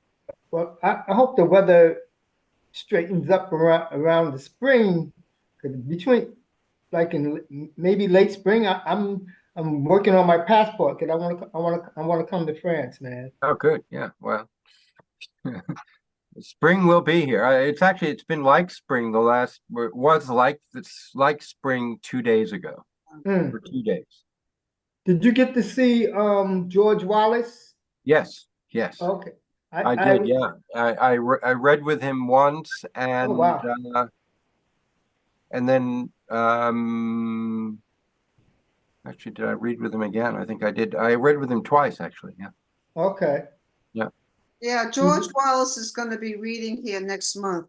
I should so February 24th, George Wallace is reading here with Andrew Kaufman and Carla Cherry. Yeah, and George is in California now, I believe. Well, It was great to see him.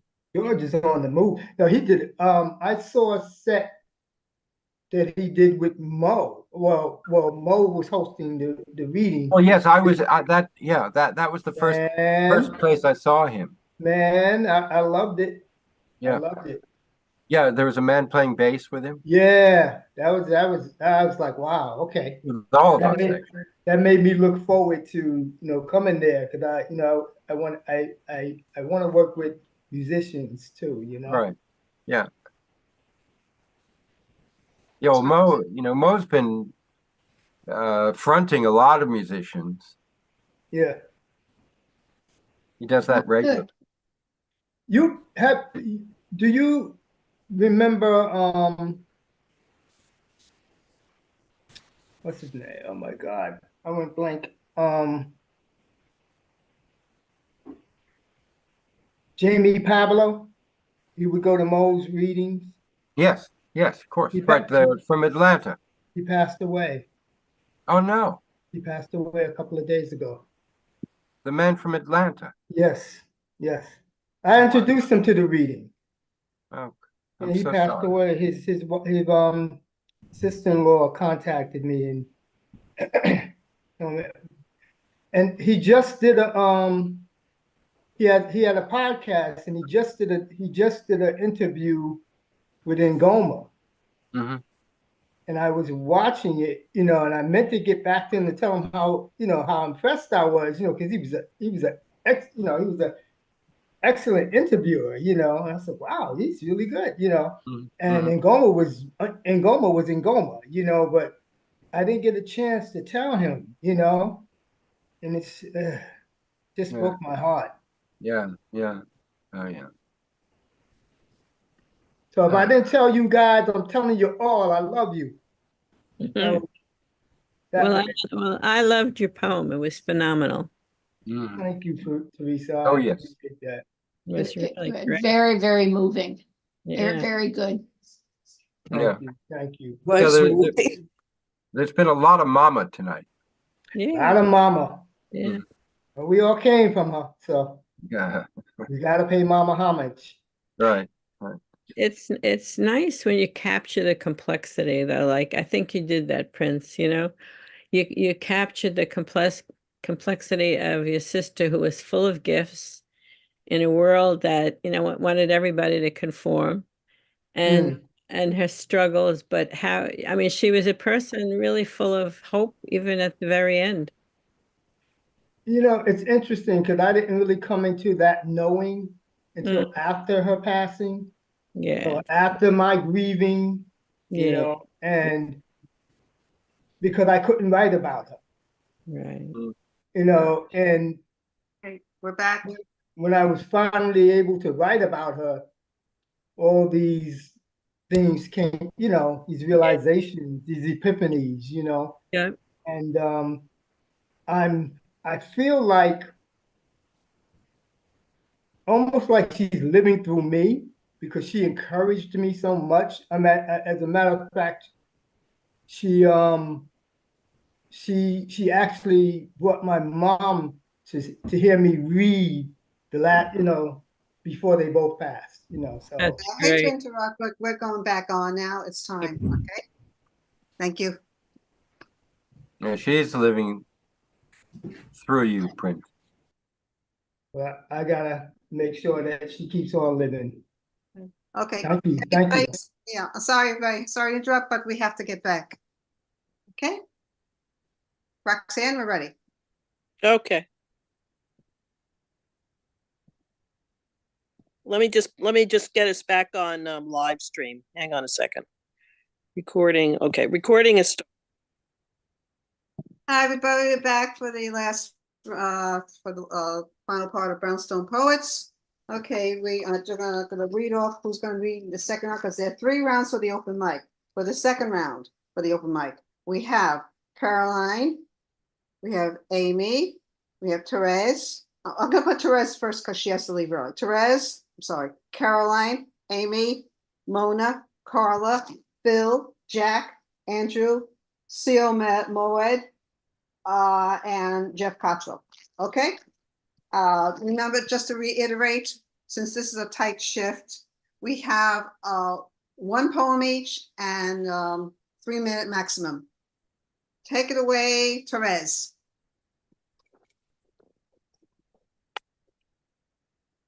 Therese? She has to Sorry, unmute. Sorry, yeah, Unmute, please. I did. Thank you. Sorry about that. Thanks very much. The poetry has been great. This is one of the first poems that I wrote as an adult. I worked for years with people with AIDS, and this is one of the poems that came from that. Some of you have heard it. In memory of Johnny, a young playwright who died as a result of AIDS. I need a crown of gold or something shiny on my head. A rose to cover premonitions of the dead with fragrance bred within the sweltering earth and rain. I need to feel it on my head and face, an ocean spray or frost covering like a winter bear retreating. Where has the familiar gone? Sinister voices chant within my bones. There is no home among this now. That which I loved and bore within my heart to speak and laugh and sing about is moving. Through the ocean of my life, I sail in foreign lands. I need a crown of gold, and yet desire leads me still upon familiar seas. The birthing pains as once it did, into horizons never known, and rose where parents as the midwife stand, and rain and thirst my only guide. The frost has woven threads of gold, a basket for my heart. It floats like hummingbird upon eternity. It carries all that I hold dear and those who once loved me. In stilled communion, there we speak as language never could. The silence pregnant with our love, not heard, but understood. Thank you. Beautiful. Thank you, Therese. Thank you. Next, thank you. Caroline, unmute and share. Hello, thank you. I'm reading from Toronto, which is the traditional territory of the Mississauga of the Credit, Anishinaabe, Chippewa, Haudenosaunee, and Wendat peoples. And I'm going to read from a manuscript. I just wrote this recently. What to read on Saturday? At a loss for words, I find myself stopping and starting over spelling. Is it wrong or right, or it doesn't look right? I before E, except after C, but sometimes there are weird exceptions to the rule than keeping, more exceptions to the rule than keeping it. Almost as many exceptions as in the nuance of Italian, my new second language, which gives me trouble about the masculine and feminine endings, O or A, plural I or E.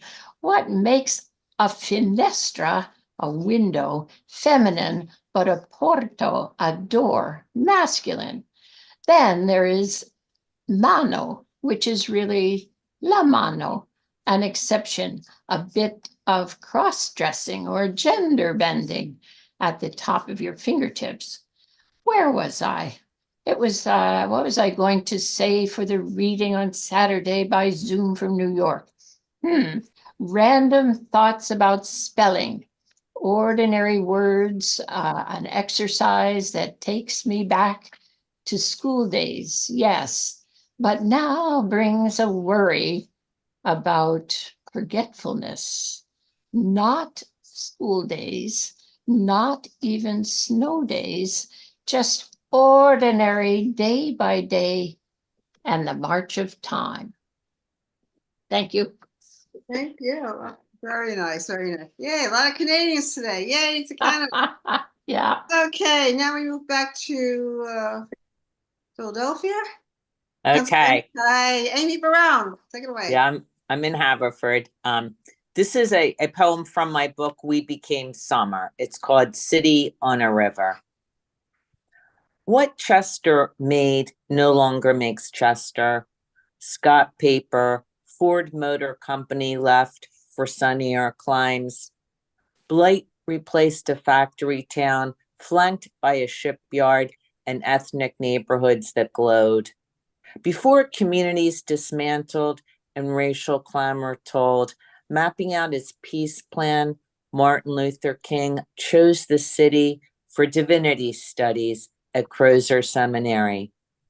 Landmarks of learning endure, like Pennsylvania Military College, now Widener University, and Chester High School. I pore over my mother's yellowed letters. Chester High students credit their old English teacher for love of reading, guidance, success. I feel a flicker of her hometown allure. Change reigns lightly. A national soccer team built a stadium in the city's largest park. Games sell out. Freighters glide by. The glistening Delaware River reflects the stars. Thank you. Beautiful, Amy. Yeah. A lot of Pennsylvania people are here. Okay. Mona, and after Mona, we have Carla Reed. Mona, take it away.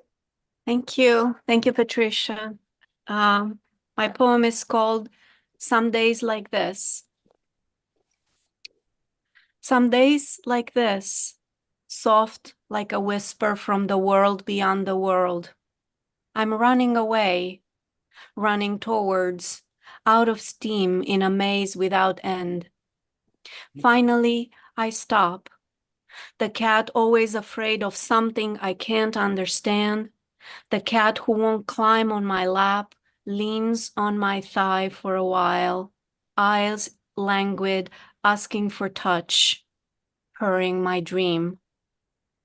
Days like these, I dream of kids and guns and kids with guns, fathers and mothers of kids with guns.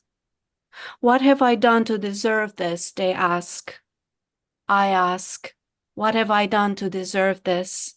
And no, even in a dream, that is not the right question. Not even in a dream. The kids with guns dream too. In my dream, there is the cat leaning on my thigh, still afraid, ready to jump like the kids with guns. In their dreams, a cat leaning against their thighs, ready to jump. Milk and soup. Yes, they put the gun down, ready to jump like the cat purring their dream. Oh my God, that's beautiful. Mona, thank you for sharing that. That is really gorgeous. Okay, next we have Carla Cherry. Take it away, Carla. Thanks, Patricia. It's wonderful to be here today. So I'm just going to share a short poem. It's called Anike, and it's from my book, Gnat Feathers and Butterfly Wings. Anike. As she models her brand new, brand named dress in the mirror, I watch. She gives her chocolate brown, kinky twist a toss so her hair can fly. She spins to feel the wisp of cool air against her butterscotch skin. She smiles and calls herself the cutest girl in the world. Shielding my eyes from her sparkling aura, I shake my head and my index finger. Stop that, I say, thinking modesty is noble. But then again, as I look at my life, I'm glad my niece believes. Maybe she won't end up with her self-esteem all black and blue. Powerful, thank you. And you're going to hear more Carla next month, so please come She's just a taste of what she is, and she's fabulous. Thank you, Carla. And we're going to hear more of you next month. Next, we have Phil Linz, and after Phil, we're going to have Jack Cooper from Postwear Product. Phil, Thank take you. it away. I've received a mailing, a solicitation from the college I went to as an undergraduate. The huge font was, "What is the one thing you think of when you think of Pratt?" The answer is marijuana. I do miss it, that sweetly, dopely high Roz turned me on to when I was 15, and I did smoke at Pratt, most often in the safety of my car. It was illegal, you know, and that scared me, but I kept buying and smoking with a little selling on the side. I once bought a pound for $300 and had all of it, so much sticks and seeds arrayed on my bedspread. I sold some, but smoked much. I smoked almost openly at Tulane, was once stopped by a school cop and denied. He didn't know what to do. "Yes, I'm a student. Here's my ID. No, I didn't drop that smoldering brooch." It's like the time I was in Amsterdam when I avoided the smoke-filled cafes, but found a head shop, held a package 30 grams of magic mushrooms for a pink €10 note. I put it down. I walked away. It comes down to timing, of course. These days, you'll often smell skunk weed from passing cars, as so many legal businesses offer edibles, gummies, cookies, brownies, Alice's brownings. Amazing. We were cleaning out Roz's closet after she passed and came across her final stash. A couple of pipes, a brown dried out bud or two. What could we do? Neither Eileen nor Tim had any interest in me. Though I romanticized the high that kept me going for 10 years, AA says you can't be high and sober at the same time, so I keep my sobriety and I'm happy to do so. But so often there's that twinge. Haven't had a taste in over 30 years. I'm sure I could handle it. But that's like Janice getting clean, trying it just once more for fun, because she knew she could handle it. That's what's waiting for me too. Just for today, I'm sober and abstinent. I choose not to drink or drug or gamble just for today. Though I honor my drink and drug filled past, I own it all and today choose a different path. Again, just for today. Marijuana. Thanks. Cool. Okay. Thank you, Phil. Next, we have Jack Cooper, and then after him, be Andrew Kaufman. Andrew will be reading next month. So, Jack, take it away. This is a poem called Possession. You know what I want. You don't have to be afraid. I am not afraid, though your passion terrifies me, the fragility it hides. You can let go if you wish, and I can let go. I do, fervently. You are the one chance I have to live. I can be yours for a time, the time we have. For me, it is all time, and I want to spend it with you. Take me if you can. Take me if you will. I have been yours for so long, I lose the idea of possession. It has become but a single word for my life, the best I have and the holiest to speak. There will be none that comes after, only the silence through which we fall, and I fade into nothing. Thank you all. Beautiful. Thank you. Thank you. And Andrew, take it away. Can you hear me? Yes. Okay, very good. I'm going to be reading once again from the Rwanda poems, Voices and Visions from the Genocide. This is called Tell Me What You Know About Me, and it's basically about a non-interview interview. Tell me what you know about me. Tell me where you find my name. They had just brought him from the prison yard to the small, raw cement room they had lent me. I know you had many friends, I say, You love talking, laughing, drinking in the banana beer bars all around Nyamata. I know you like buying beer for your friends. I know you only want to go back to your farm, on your hill, to your neighbors and family. I also knew he had organized the villagers into a militia and the militia into the mob that he led to the Yamada church. He had given the order to dynamite the chain locked doors and supervised the murder of 10,000 people there.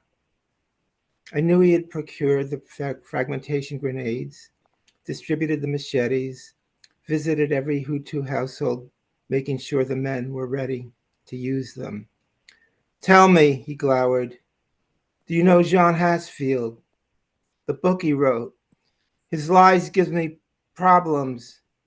I will not talk to you. I will not talk to any writer. His powerful build has gone to fat. He hides his hands behind his back. His face is sullen. Tell me the mistakes John Hasfield made, I say, and I'll correct them in my book. Tell me what happened so I can help in this way. Denied, denied, he pronounced like an enraged judge. John Hasfield must fix his mistakes.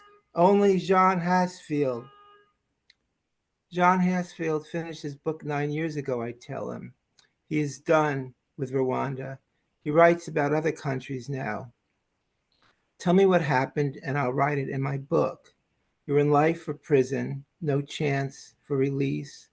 What could you lose if you tell me? You tell John Hasfield I am angry with him. Tell John Hasfield I want to speak to him. You telephone him. You find John Hasfield's phone number. You find his internet address. You tell him I am angry. And not unlike the Tutsi population of Nyamata, I too went quietly, not thinking even to spit just one irrefutable number or fact at him. There are others here who will speak with you, he says, almost kindly. You return tomorrow? You wish me bonne chance, shook my hand, and volunteered the departure time of the last bush taxi for Nyamata, so I would not spend the night stranded in the swamps surrounding Relima prison, wandering the unlit dirt paths, searching the night for the road back. Thank you. Thank you so much. And we'll hear a few more next month. It should be really exciting. Thank you again, Andrew. Thank you. Okay, we have CO Moed, and then after her, we're going to have Jeff Cottrell to end up the second round of the 3 rounds of open micers. Take it away, CO. Thanks so much, Patricia, and thanks so much for having this incredible reading series. My first chance to be here after 3 years at the UN. This is from High Speed Mess called Life. What passed for love in those days. Fall down drunk that he was. You had to pump O'Grady's cock from desperate semi-soft into hard, from hope into love. Took you years in church basements on folding chairs to understand he was always fall down drunk. Took you even longer to know that wasn't love between each slam of an empty shot glass on the bar. While Frasers and Winkles poured long and generous into O'Grady's endless cups, you poured dreams into O'Grady. Maybe he'll take you out to dinner, order food you only saw in the movies. Maybe while everyone's laughing together, his arm will find your waist. Maybe on an afternoon bench, he'll lean against you like a boyfriend, not just the cold walk up 2nd Avenue after 4 a.m. last call. Maybe. Then, one morning, 41 years ago, he shows up in your living room carrying not flowers or even a muffin, but a tattered envelope. 3 Instamatic snapshots of him posing over the Viet Cong soldier he had just killed. Photos so faded they were almost black and white. Was he hoping his documented past would be enough of a Valentine for some future 4 a.m. crawl up 2nd Avenue before falling into your bed and letting desperation catch him? Where is he now? Did he fade like his snapshots into his own black and white? Fall down drunk that he was, he is what passed for love those days. Thank you so much. Thank you. Thank you for Glad- sharing. Come back again. I can't wait. It's a great series. Thank you. Thank you. And to end this second round of the open, we have another Canadian friend here, Jeff Cottrell from Canada, Toronto. Thank you, Patricia. So here's a new Bring one. the Canadians in. Thank you. Yes, we're in. Here's a new one. It's called I Want to Be a Pharisee. I want to be a Pharisee, stuffed with superiority, all shoving virtue in your face, while smacking those who can't keep pace. And when I catch you at your worst, I'll see to it your life is cursed. I'll drain you of your dignity. I want to be a Pharisee. I want to be a Pharisee. I want it all to be about me, all preaching kindness, peace, and love, while flipping birds at God above. And when you make a small mistake, I'll burn you at my virtual stake to purge you down to purity. I want to be a Pharisee. I want to be a Pharisee, eternally seeking blasphemy, all praying loudly in the square to show the plebes how much I care. And when you act against my rules, I'll cast you out among the fools and bask in my conformity. I want to be a Pharisee. I want to be a Pharisee, well soaked in pure hypocrisy, all wearing goodness on my sleeve, while stripping those who don't believe of all their will to live. And when you tell me why I'm wrong again, I'll nail you high upon a tree. I want to be a Pharisee. So that was a new one. I want to be a Pharisee. One quick plug. I am interviewed in the most recent episode of the podcast, The Poetic Robin Hood, the January episode that came out recently. It's on Spotify and a bunch of things. So I'll put a link to that in the chat. Right. That's me. Thank you. Fantastic. Okay, now just before we move on to our final feature, just want to let you know that in the third round, after the feature, we're going to have John McMullen, Elizabeth Alara, Brian, Dorothy, Bill, myself, and Roxanne. Okay, now we're going to go into speaker mode, and we're going to bring on Tantra Zawadi, an award-winning Brooklyn-born international performance poet and recording artist, is a 2020 Brooklyn Arts Fund grantee. She is the author of 3 books of poetry, a life poem in process, Chuma Spirit Books, Gathered at Her Sky, and Bubbles. 1 Conscious Beach, Conscious Breath, Poets Wear Prada. A passionate educator and instigator. She has collaborated with the Senegal America Project, Dr. Mouzvari Betty Makani's Girl Child Network Worldwide, and Black Art in America. To learn more or hear about her latest house music releases, please visit and follow her Instagram profile at Tantra Zawadi. Let's give a warm Brownstone welcome to Tantra Zawadi. Thank you so much. Thank you, everyone, especially to you, Patricia, Roxanne, and to the amazing features. Oh my goodness, it's been an amazing afternoon.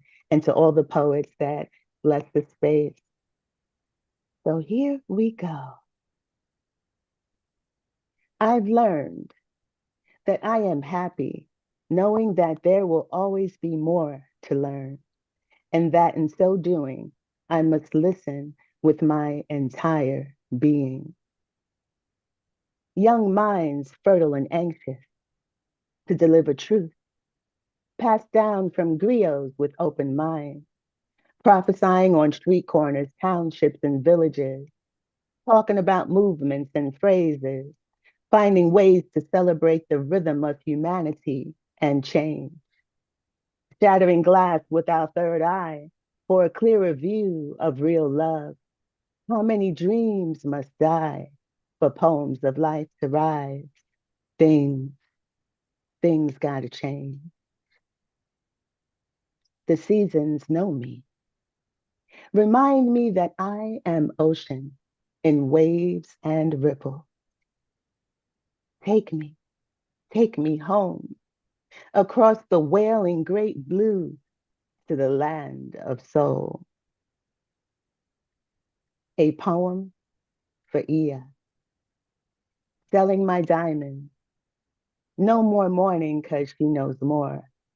An ode to precious gift. In her grown woman, Black girl self, she channels hustle and grind, past wondering if, declaring and identifying positionally now, her ever expanding value from stages to classrooms, her why more pronounced as in permission granted, freedom chances, beyond the welcome. Change is leading changes, balancing how she, that touch of spring, from locks to shaved head, new chapters of firm nose, releasing F no, and I ain't doing that ish. Her wisdom demands better. Standing for her principles, cries liberated as chuckles for dem boys, because she knew her gray. Even then, a lifestyle of conscious raising, woo mama at her own beauty, sustainability, her poetry, a magically made river from beyond. Now, becoming more and more with each graceful step, with legs for lessons, more and more hands that have struggled, and more transformed poems into wings, and sometimes a brilliant watercolor subject, fashioned timeless. She is still the pretty one. Even her cuss words are. She's been fine, remarkably cutting through the muck. Code 71, with her sisters of the round table. She is a whole feast with precious gift in arms, carrying her own wooden chair and a book decorated with joy, missteps, love notes to self, Black girl laughter, now grown children, quiet rooms with her sisters in the wilds of possibility. Right now, dancing in the magnificent exploration of herself, laid bare with Black woman talking eyes, daring you not to listen. Tension. We come to life in places of tension, seeking question, activating, creating, writing, thinking, praying, dancing, singing, and bending. With crashing planes overhead, rising water under our bed, pressing, bulging, melting ice caps, small caps dwindling, drowning in sadness, death, and misfortune. Gil Scott Heron knew it was winter in America. A storm is coming. Feel the tension. Penalized passage, limited health care, what welfare? Bracing ourselves for the storm without embracing the victims of Katrina, without hands out and lives broken. Government crime on the rise, grimy politicians on the rise, real life signs of the unconscious mind that rewards corruption without consequence. And the question remains, what God do you serve? We come to life in places of tension, sublime questions, I think. Pharmaceutical nightmares, wars that take children, death assurance, life without assurance, counting ballots with clowns on the ballot, the circus of life, a new reality. The surge is in America, baby, and even the water we drink is suspect. And the fear of not being able to breathe scares me. The fear of not being able to breathe scares me. The fear of not being able. Just breathe. Smells linger like the odor of his cologne, the moistness of his sweat, the heaviness of his uncertainty, still wet upon my breath, the fragrance of leaving. The whiff of grandma's sweet potato pie bubbling gently in the oven, buttery brown crust starting a party in my stomach. Her smile sweet, cinnamon sprinkles deep orange potatoes as my mother wipes her hands on her apron. The bouquet of continuity, passed down recipes of possibility. Just breathe. Triggered memories like going through my father's wardrobe, the trail of Old Spice everywhere. Knowing he would only return in my mind, my spirit knows the power of new breath, new life. Change it. Just breathe. Someone has to love us, and it must be us. So I fall into my sister's arms. I saw my heart at the round table of my sistrins, where I found strength in the reinvention of myself on pages and stages of re-examination, spreads of warrior goddess, incense smoked, lock wearing, truth swearing mamas, ready to tell it, risking admiration and lovers too afraid of natural resplendence. A return to self, receiving flowers at the buffet of they knew, earth to goddess, mother to sacred, plant to belly, smiling gently at the thought, weighing hips with a blackness for partners who couldn't make it in time, saving space for see and know that my mission remains unchanged, serving hallelujahs of Black girl songs from my diaphragm with precious gifts. This next piece is called Good Lovin' Smile, and this is for bedside. There is a quiet wisdom in our eyes, stories of the flow, spoken and unspoken, rolling tears of laughter down gently crinkled clothes. Time. Watching girls with plaited hair jumping rope on Franklin Ave near Quincy Street, wrapping round the way breezes hot like gentrification and spilt tea. Yet you will find boys shooting hoops under high fives and positive vibes under the watchful eyes of neighborhood good old loving smiles. Reminiscent of Friday fish fries, box braids, white tennis shoes, and hopes for a Sunday without losing another brother, sister, child to the wild and crazy blues. Casting shadows upon church-going, hard-working, good-loving folks with extraordinary dreams and brilliant hues. From south to north, generations of perspectives, from brownstone windows, apartment buildings, seeds of good loving planted in the cracks of sidewalks, cramped classrooms, living stairwells, praying hands, and lush gardens of verse. So our children's children will know the beauty of our struggle, the rhythm of the elders and voices from the great beyond to build, to grow, to sow, to reap, to teach on days of pouring rain, pattering against window panes, feeling the weight of all that is in us, the value of us, mindful of notes pressed into bosoms, keeping futures safe with good loving smiles coursing through our veins, nestled in soil between bricks, nestled in soil and the flow of our minds and stories to unfold, the lessons of the times and those good old loving smiles. Stories we all know, stinging sand under tender souls, yet cool like cat-eyed sunglasses and ice cream, cooling laughter down crinkled clothes. This next piece is a poem dedicated to Laura Nero, Poetic Notion.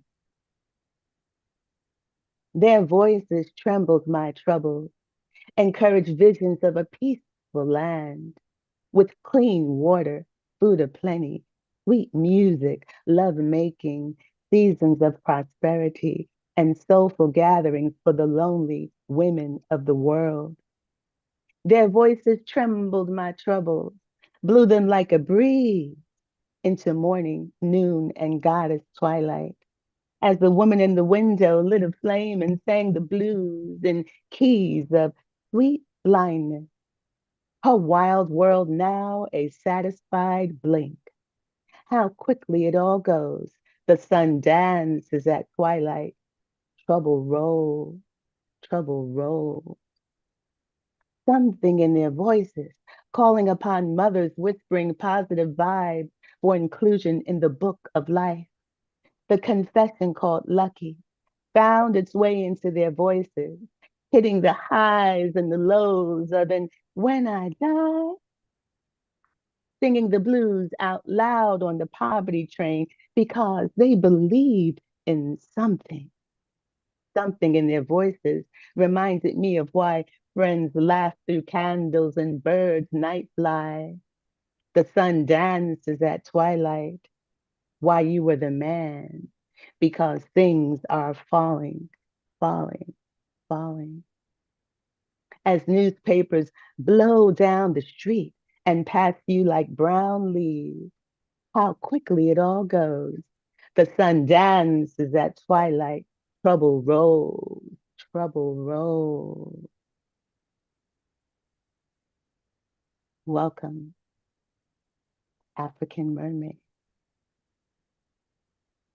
Many have dreamed of her magic, her succulent hue, the power of her massive tail, ebony skin gleaming beneath the blue, bracelets on her mighty wrists, bongos for waist beads, music her womanly core.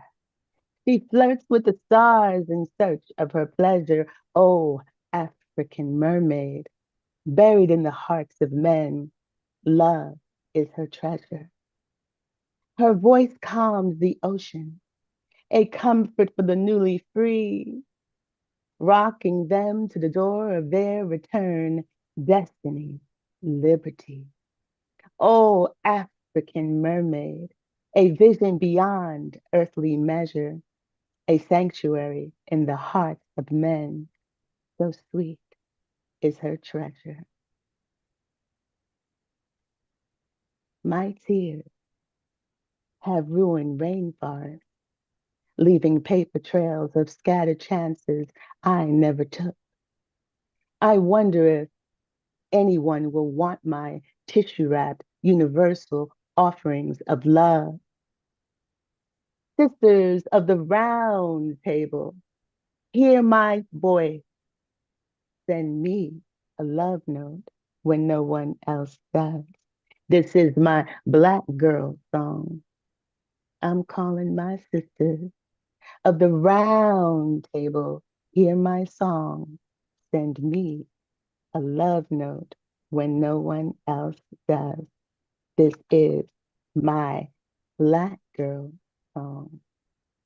Thank you so much, Jerry Jeff, John Mark Salam, peace and love. I'm so grateful to be here. Thank you so much. That was beautiful. Very moving, Tantra. Thank you for sharing and for everybody. Oh, what a day. What an awesome trio we had today. Wow. Thank you, Tantra, for sharing your beauty with us today. Now we're going to move on to the open. Let me go down the list, and if I'm missing somebody, please speak up. I have John McMullen, Elizabeth, Brian, Dorothy, Bill Holmes, myself, and Roxanne.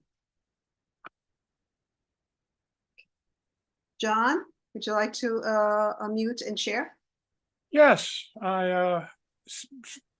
some self-promotion. My latest book is autobiographical poems, and it's up on Amazon. But this is from my first book of poetry called Cashing a Check, when I hadn't either read or written any poetry in 35 years. Language no matter how it seems from my writing, and I use profanity often, at least verbally, you should hear my mouth. I particularly don't use the magic word fuck as a noun, adjective, or explanation. I try to think of it as a great word for powerful lovemaking and try to keep it like that. In fact, it bothers me inordinately when I hear others talk about the fucking rain, the fuck next door, or how I really got fucked when the horse fell. So I stopped at a phone call, thrown out to a phone, and snow began to fall. It annoyed me when the fellow in the next phone said in a loud voice, "Hey, it's snowing like a motherfucker." I merely grimaced and turned away, saying into my phone, I hope he's not talking to his grandmother. But I became hysterical laughing when it began to snow harder. And he said loudly, "Hey, now it's snowing like 10 motherfuckers." It wasn't a curse. It was a unit of measure. He looked at me quizzically, probably wondering, what the fuck is this guy laughing at? Thank you for putting up with me. Oh my God. That was funny. Thank you. Thank you. Thank you. Next up, we have Elizabeth Lara. Please unmute and share. And after Elizabeth will be Brian Franco. Okay. All right. Hi. So I'm going to read a poem from, it's a new poem, relatively new poem. It is going to appear in an anthology here. I'm living in Maryland now, not in New York. And it's called Maryland Bard's Poetry Review, which it will come out sometime in 2024. I don't know exactly when. The poem is called Sugar. Sugar. I just lost it. Hold on one second. Okay, sugar. Sugar on the floor, her worst nightmare. The grip and grind of it, grains that hid in corners for days, fused into glue, dissolved into dirt, high on her list of what must be scrubbed. But oh, her cookies, brown sugar and butter whipped into air, vanilla and a pinch of salt, baked at 350 till the edges hinted at brown, burnt fingers and tongues as we lifted them off the wax paper, faint imprint of sweet left behind. In a house with few hugs, sugar was Scandinavian snowballs at Christmas, her pink frosted heart-shaped birthday cake, blueberry pie, and lemonade. Sugar was love. Thank you. Thank you so much. It's cool. Okay, next up, we're gonna have, Brian Franco. After Brian, we're gonna have Dorothy Cantwell. Thank you, Patricia. And I just wanted to say, Tantra, that was just such beautiful, beautiful poetry. It just took me so many places as a Southerner. So thank you. This is my piece.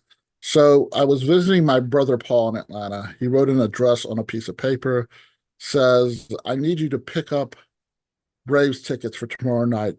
I put the address in my GPS. I arrived at a really cool looking house and wonder if it was designed by Frank Lloyd Wright. I used the oversized knocker on the oversized door. It opened, and Academy Award-winning actress Jodie Foster was standing in front of me. She stood barefooted, wearing a Sting Dream of the Blue Turtles tour shirt and stonewashed jeans. Dream of the Blue Turtles was the first concert I ever saw. I say hello. She says, "You must be Brian." She led me to the kitchen. I noticed how the furniture was part of the design of the house. How did my brother neglect to tell me I was going to Jodie Foster's house that was designed by Frank Lloyd Wright when he knew I had been obsessed with Frank Lloyd Wright when I was younger? She picked up an envelope with tickets in it, handed them to me, and said, "Make sure there's 5 tickets in there. We don't want to disappoint your brother." She said that with a sarcastic smirk on her face. I wanted to tell her how I appreciated a specific role that blew me away, but I was dumbstruck. I began to cry. She asked, "What's wrong?" I replied, "I have nothing to say to you, and I'm a poet. Maybe you can recite one of your poems." My memory failed me. I cried, "I can't think of one, sorry." She said, "Let me make you a sandwich." I said, "Okay. It won't be very fancy. I'm not one for peanut butter. I make my own nut butters in my Blendtec blender." I tell her I also have a Blendtec blender, and I've watched every nut butter video on their website, though I have yet to attempt a nut butter in my Blendtec. She opened a wood and metal bread box on the counter. She said, I get this marble rye shipped in from Big Sky Bakery in Portland, Maine. I say, I live in Brunswick, Maine. That's the best marble rye in the world. Did you know they? Then she said in unison, they mix sauerkraut into the dough. She placed the bread in a toaster, then asked me if I wanted hazelnut butter or pistachio butter. Pistachio. She opened the fridge and pulled out a jar and said, my wife and I go to Puerto Rico every year. I get this mango jam from a roadside farm stand on the outskirts of San Juan. There's no way she could have known mango was my favorite food. And I doubt my brother told her we lived in San Juan from 1969 to 1972. She spread pistachio butter on one piece of toast and the mango jam on another, then said, I know it sounds odd, but I like to put thinly sliced onion between the nut butter and jam. I said, I thought I was the only one who does that. She pulled a Tupperware with sliced onions from the fridge, finished the sandwiches, then poured Trader Joe's pineapple juice into 2 glasses of ice. I didn't mention that I love Trader Joe's pineapple juice. We ate our sandwiches. As I was leaving, she said, don't forget the tickets, hon. We don't want to upset your brother. She handed me the tickets in an unopened jar of jam. Call me next time you're in town. Also, don't tell Paul I fed you. This poem happened in a dream I was able to recount into my phone after I woke to the best of my ability while trying to discern the flavor of a pistachio butter and mango jam with onions on Big Sky marble rye lingering in my mind and on my taste buds. Thanks. Beautiful. Thank you. Enjoyed. Okay. Okay. Next, we're going to have Dorothy Cantwell. After Dorothy will be Bill Holmes, myself, and Roxanne. Dorothy, unmute and share. Hitting the wrong.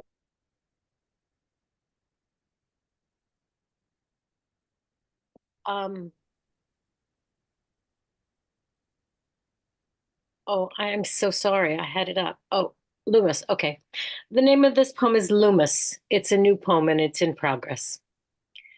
The days are short, and as we walk home, each timed streetlight blinks on just as we pass. Almost every single night, every single light. Ding, I sing softly. Ding, ding, as each light flickers on. Your eyes widen in awe, believing for those moments that I am magical. Your tiny hand in mine, your sturdy steps, your book bag, your little shoulders, my own satchel heavy, overflowing with the detritus of another day, my unbuttoned coat reeking of Subway. After the rush to pick you up from school, my frantic eyes searching your small face for an answer to the question that had pulsed like a headache behind my eyes all day. Are you having a happy day? Are you, my boy? And before the key turn into the tangled chaos of home, eruptions of anger, dinner, homework, the bedtime battles, the door slams, the tears, your crumpled, heartbroken shoulders, your small, fragile wrists as you brush your teeth, my stricken, exhausted, unrecognizable face above yours in the bathroom mirror, staring at my devastating and unforgivable failure. Ding, I sing softly. Ding, ding, as each light flickers on. Your eyes widen in awe, believing for those moments that I am magical.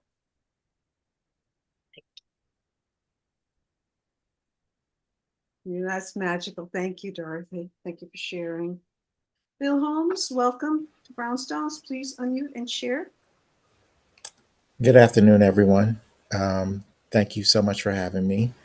Before I begin, give praise to God to whom all blessings bestow, to all the poets who came before me and will come after me. It takes great strength and courage to do what we do. And this is a poem I wrote called 3 Generations, a tribute to my grandfather, my father, and myself. Pop was born on the 29th of March, 2 eras removed from slavery, where lynchings and segregation were commonplace in postbellum Southern states to keep Jim Crow alive, making sure that blacks knew and remained in their place. But he believed in the promise of better days and opportunities for a better life imagined. So Pop walked, stepping into an uncertain future as part of the Great Migration North, rather than risking his chances of being tarred and feathered, or worse, living in a Tar Heel state. Settling in the city of brotherly love, doing his best to make a way for self and family, despite the demons tormenting his soul and his pride holding him back from furthering his education. Dad was born on the 9th of April, the eldest of 8 children, in the heart of the Great Depression. Learning to juggle at a young age that most children weren't expected to. Growing up on South Philly streets where the odds to succeed were against him due to poverty and the color of his skin. But he too believed in the promise of better days and opportunities for a better life imagined. So Dad ran, traveling faster than the wind, using skill and determination to spring towards excellence at track meets, from high school contests to pen relay competitions at Franklin Field, applying lessons learned through athletic discipline along with ingenuity and creativity to also create a better life for self and family, once his running days came to an end. Billy was born on the 27th of March, at the beginning of the carefree 70s, where young men were drafted and entrenched in the unjust Vietnam War, and Muhammad Ali, the greatest, shook up the world for the second time by standing his ground as a man of his convictions. Raised in Southwest Philly and surrounding suburbs, psychologically scarred by one too many traumatic incidents from being bullied to grief and loss, but like his father and grandfather, he too believed in the promise of better days and opportunities for a better life imagined. Fueled by Pop's advice to stay in school and Dad's Sunday afternoon outings at the Philadelphia International Airport, watching airplanes depart into the blue skies. So Billy flew, ascending over creative mountaintops from childhood days indulging in superhero and sci-fi fantasies to breathing life into adulthood dreams expressed inside spiral notebooks, shared on thousands of open mics and literary pages for not only self-healing and self-empowerment, but to honor and represent family, race, and community for future generations to come. Thank you. Thank you so much. Come again. Thanks for sharing. Beautiful. Thank you. And now, anybody else here before I move on to the final two? Okay, I'm going to read. I'm next. My name is, you know who I am, Patricia. Lamentations. Our lamentations try to stop the madness, offer comfort to innocents like Amir and Aisha. Their neighborhood under attack, explosions and gunfire nonstop. No place is safe when sanctuaries no longer exist. Their home, a statistic in rubble. Amir prays, limps behind his mother. A kitten clings to his chest. His sister Aisha gasps for life. His mother carries her, cries for Allah's mercy. Grief stains her soot-covered face. We can't hear their lamentations. Bullets and bombs still control what the journalist sees. We pray again and again for the madness to clear, for olive trees to bloom, for children to be clean from ash. Thank you. Next is Roxanne to finish us off. Okay, I'm going to read an old poem, which is in the form of a letter from Frederick Chopin to his beloved George Sand, but this was after they were separated, before he died. G. I tell my piano the things I used to tell you. Pull back its fall board after propping up the lid. Stroke its sturdy trusses. Hear the strings vibrate in sympathy. Undampered escapement permits. As my fingers depress and release its keys to unlock unsaid thoughts, the music I dream.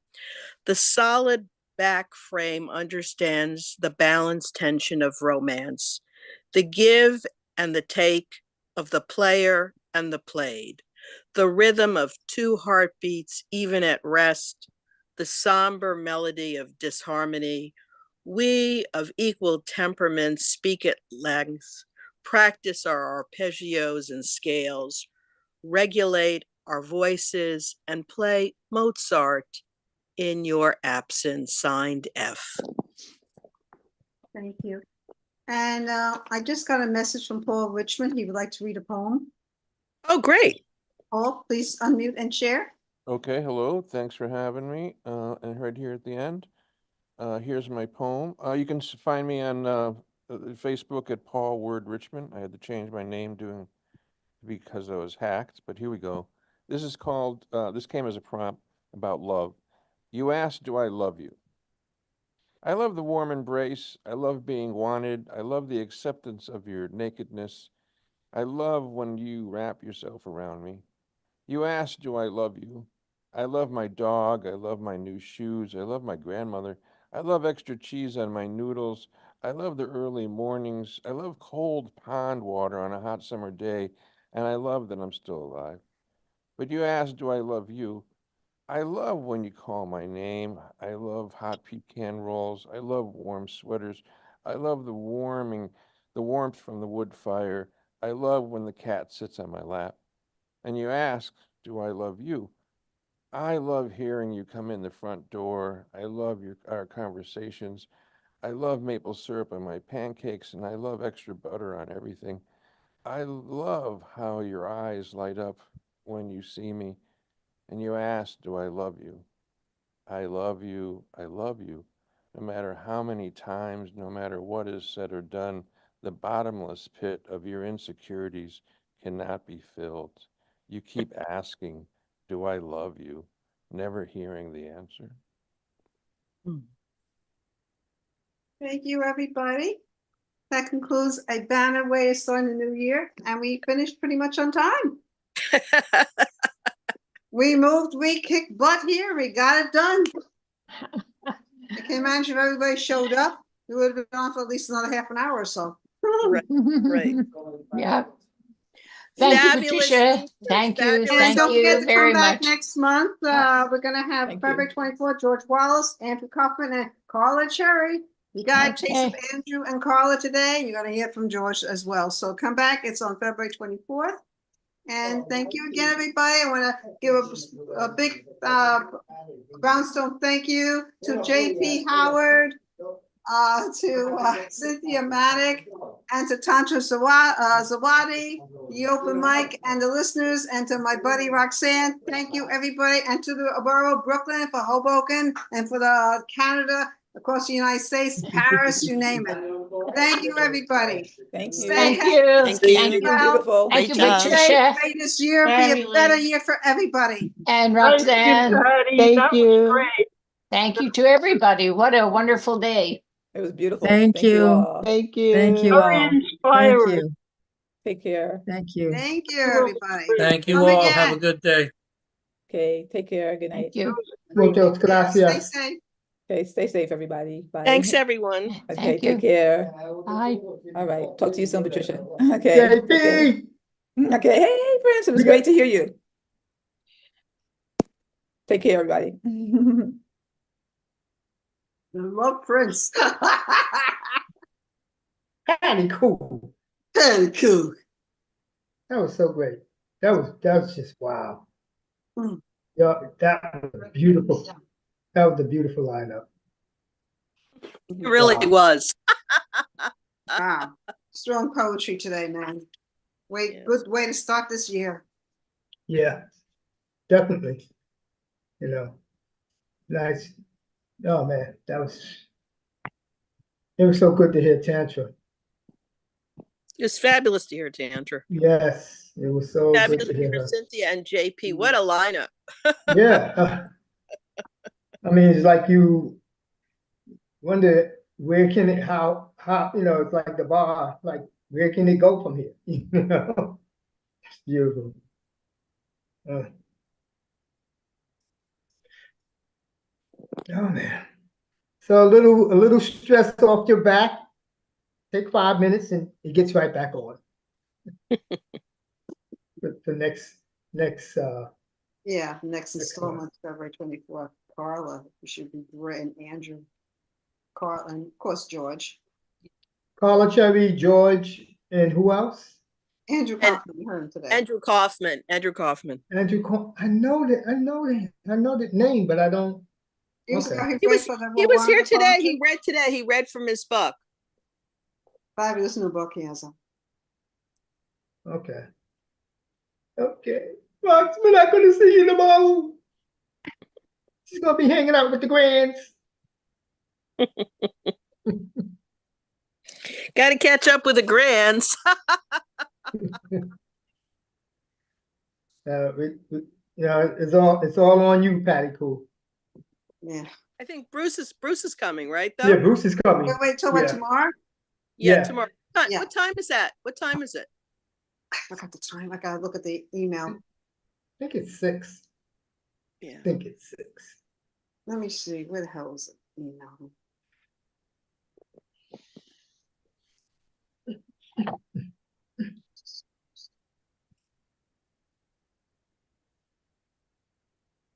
I think we sent it in. Oh.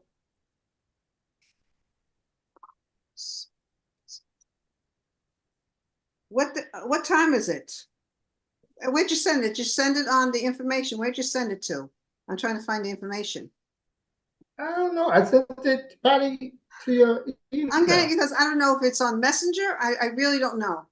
No, email. He said he sent it by email. Oh boy, because I have like all over the place here. I know it's either 6 or 6:30. I believe it's 6, but I'll confirm. I can't stay out too late because I have the plumbers coming up at 11 o'clock the next day. Oh, gee. Yeah, because I complained like crazy. And now they can send somebody here and upstairs. So I'll be ready 11 o'clock in the morning. 11. Oh. Shit. I'm trying to find that email. It's running till 9, so yeah. But you're probably not going to stay that late. Yeah. I have a problem. Okay, this came up. The super knocked on my door. He said they're coming up 11 a.m. Well, finally they're taking care of it. She's got the people. We don't know if it's a plumbing issue or it's just people being careless upstairs, but the bathroom's leaking. I can't find that email. Hers and Can you resend it again? I'll follow up with you. I don't have the goddamn information here. My phone's charging right now. It's too many emails, too many this and that. I was like going crazy. During the reading, they're like saying, you got a donation, I got a donation, service donation. It's going crazy. Everybody last minute. Do you know they got readings? We had a good reading, but not everybody came. If everybody had come, it was like we had more than 45 people sign up. More than 45 people sign up. Oh, yeah. It's like pretty crazy. Yeah. Yeah. I'll send it again, Prince, because I don't have it. That's definitely, I can't find it. I'll just text you the time. I'm going to check the time. I'd be better if you text it. Yeah. I don't know why 5:30 is what's in my mind. Maybe that's when the doors open. Nah, that's way too early. Yeah. If anything, it might be 6:30, but I believe it's 6. If I recall correctly. Wait a minute. I found it. And what does it say? There's a reading Sunday, January 28th for Wordshed, NYC, 6:30 p.m. at Urban Vegan Chicken at 41 Carmine Street. Are you in? Yes. Okay. I found it. I had to scroll like crazy here because of all this. So 6:30. 6:30. Yeah, so it must be 6:30, 7:30. Okay. Makes sense. Okay. So that's one reason why I had to put away all the Christmas stuff, because I didn't want the plumber coming up here and think I'm crazy with that Christmas shit around.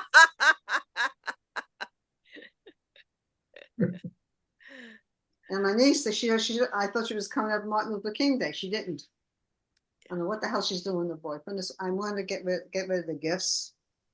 Wait, you've still got gifts? Oh, well, it is. Yeah, She didn't come on the 26th on December. She was supposed to come, with the family. Then she didn't come because she ended up going to her what do you call that? To her boyfriend's family. She does that whenever she has a boyfriend. She sometimes goes to the but his family lives in a nice place. Where is his family? Canary Islands. Yeah, wow. So she went to the Canary Islands. I don't blame her. you should assign a default regifting. Default regifter. For Well, people somebody who don't better pick, take the for shit people who and don't get pick it up out their of here. gifts, Because I'm not spending my regifting. time. I'm not going to pay for postage. I'm not going to spend my time because they have everybody. No, you but should get to your brother, and your brother can ship it. That's let him it. take care of the shit himself. I'm sick of this shit. And I'll drink the little bottles of wine, and that's it. I'll enjoy the chocolates too. Oh yeah, exactly. The hell with them. She's got lasagna and ice cream she made. I put it still out in the freezer. I think you should Okay, open I'm that coming up, over for the defrost lasagna and the it, ice and cream. invite me and Prince, and we'll come There and you we'll go. finish There the you go. lasagna Problem and the solved. ice cream. Problem solved. Problem solved. Exactly. Exactly. Pasta's from Italy. I'll bring some nice wine. If they don't come, fuck this shit, right? That's right. That's Right. it. We'll eat it. Today. We'll enjoy. And the Easter tree, I'm waiting for my pink lights to come. Unless my other friends, I have other friends who may be coming over next week. I don't know. If they don't come, then fuck them too. Patricia not taking any shit in 2024. I thought I said it's my newbie. It's starting. 2024 not taking shit no more. That's right. I open my mouth. I complain. I will bitch. I am a Karen's worst nightmare. Well, And damn, fuck you're them ceiling upstairs. about Fuck them to come upstairs. down.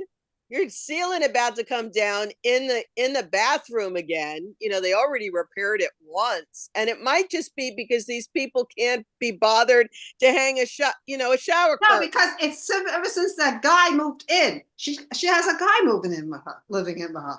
Yeah. Some Orthodox Jewish guy, modern Orthodox guy. Because now I see a mezuzah outside the door, and Oh I don't my want to, I don't want to assume that they are anti-Palestine. Right. And that's why this place, I read this Palestinian poem, but I'm afraid to read it. I think Prince said something about the place may be a little iffy. Well, Yeah. right, because her Her son and her son actually is joined the army. He's joined American. the Israeli army. I mean, without her kind of like, okay, they just went and did that on their own. Kind of puts their mom in a tough spot. But now you know she what? got to worry about her kids. To be honest with you, she's behind. She supports it. She does support Israel. She's been over there more. She's been over there. Now the father's over there. Wow. She supports it. And in every poem that she does, it's okay. The last poem she did it with a poem about him.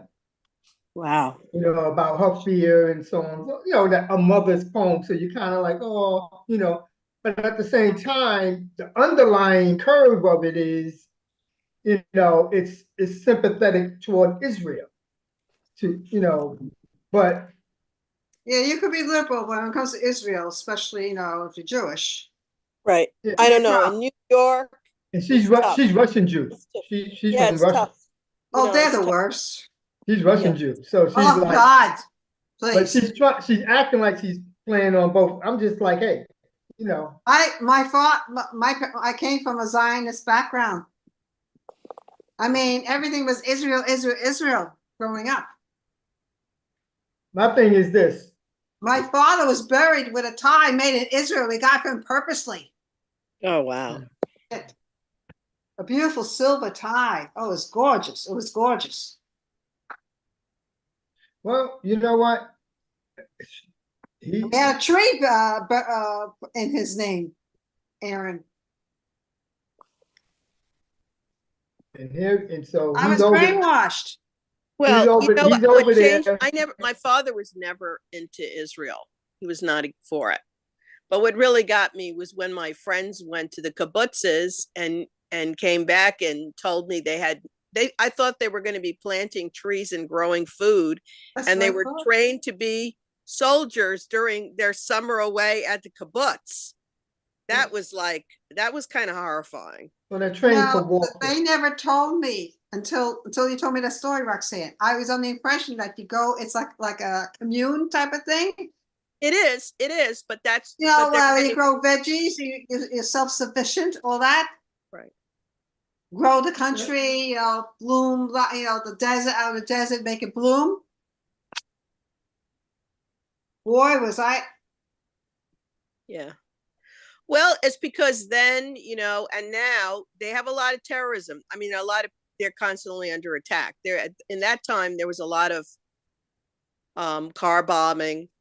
I think that still continues. So that's, you know, but they're on stolen land. And they're not good neighbors, and they're not good neighbors. I know they feel like, bombed you know, Syria, the Beirut got bombed. I feel it's like, you know, two wrongs don't make a right. Just because something bad happened to you doesn't give you the right to do this shit. But you know, you can't. There's innocent people getting killed. Well, you gotta understand, if your agenda is to land grab anyway, this was the perfect That was scenario. the agenda. This was the perfect scenario for them to do it. Now it's like, oh, the hostages and da da da da. But my thing is this, and I'm actually writing a poem about it, whereas the new Israeli math, where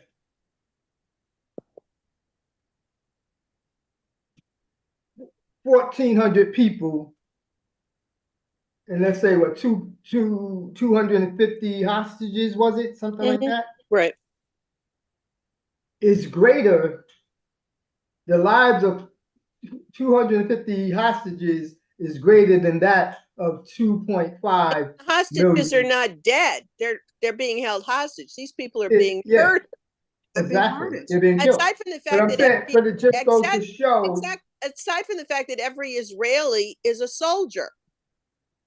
That's the reality of it. They're all trained to be soldiers.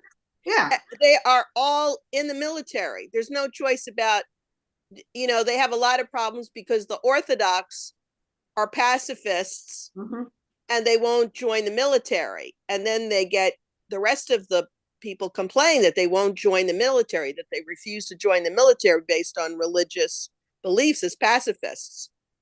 But they, you know, they complain about the Hamas, but they're training people to fight all the time from when they're children.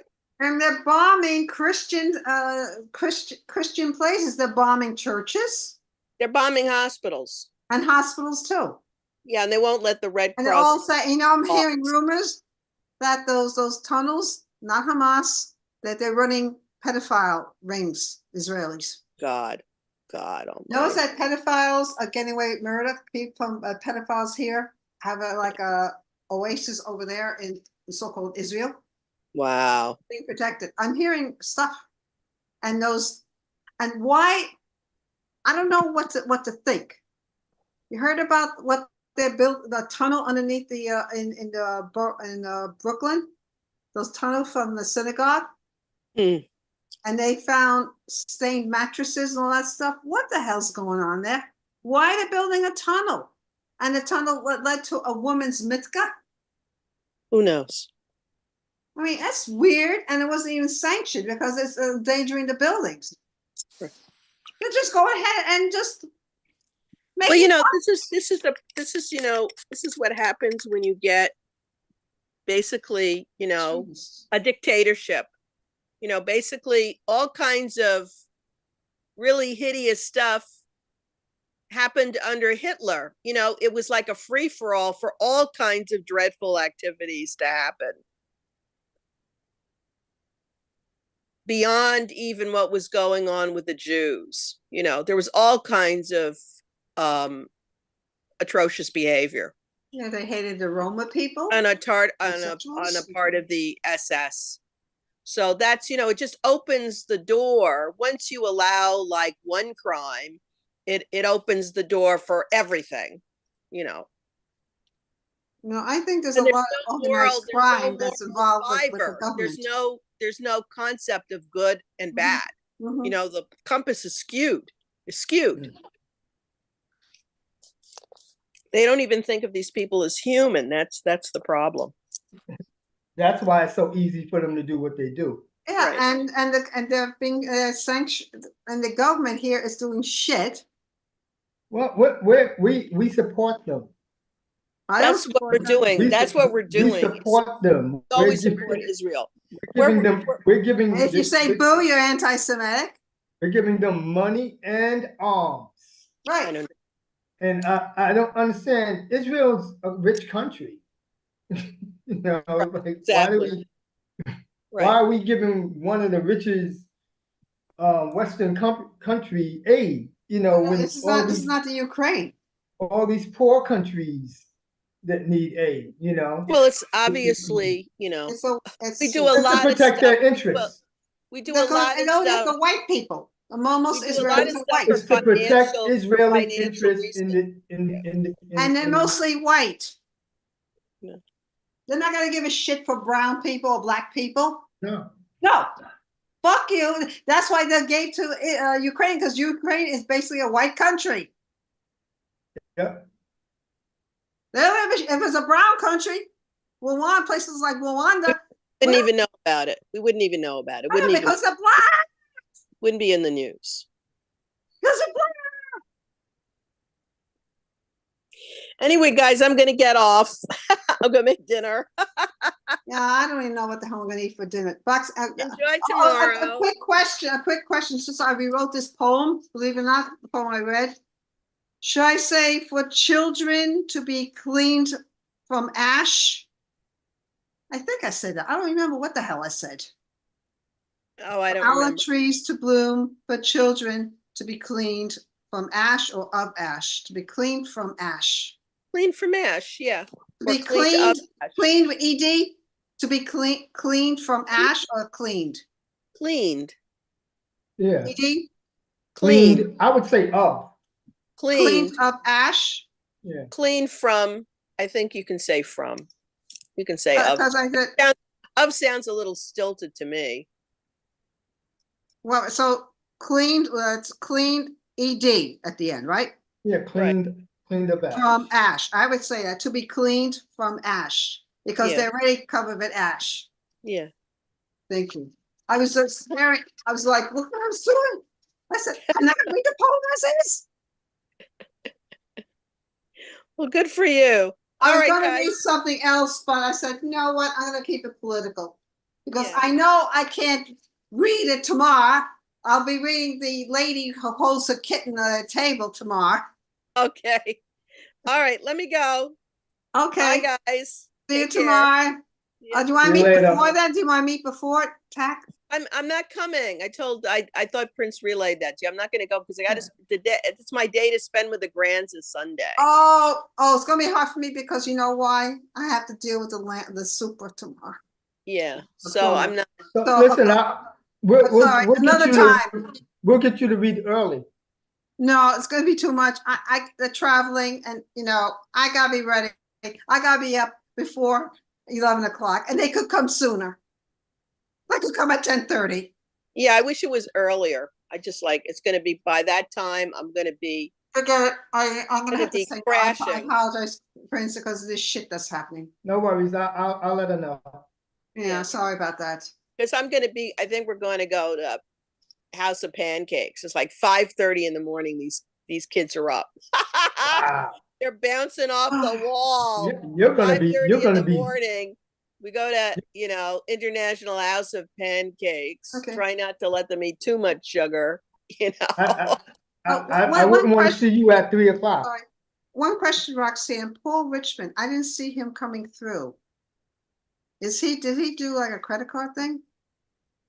I saw the PayPal thing come through. Yeah, but he couldn't have gotten through without it. Because I don't see it. What was he listed on another thing? Maybe I'll have to look for it and send it to you. But I'm pretty sure he came through. Well, could he? Yeah. Okay, let me go. Don't worry about that. I'm going to make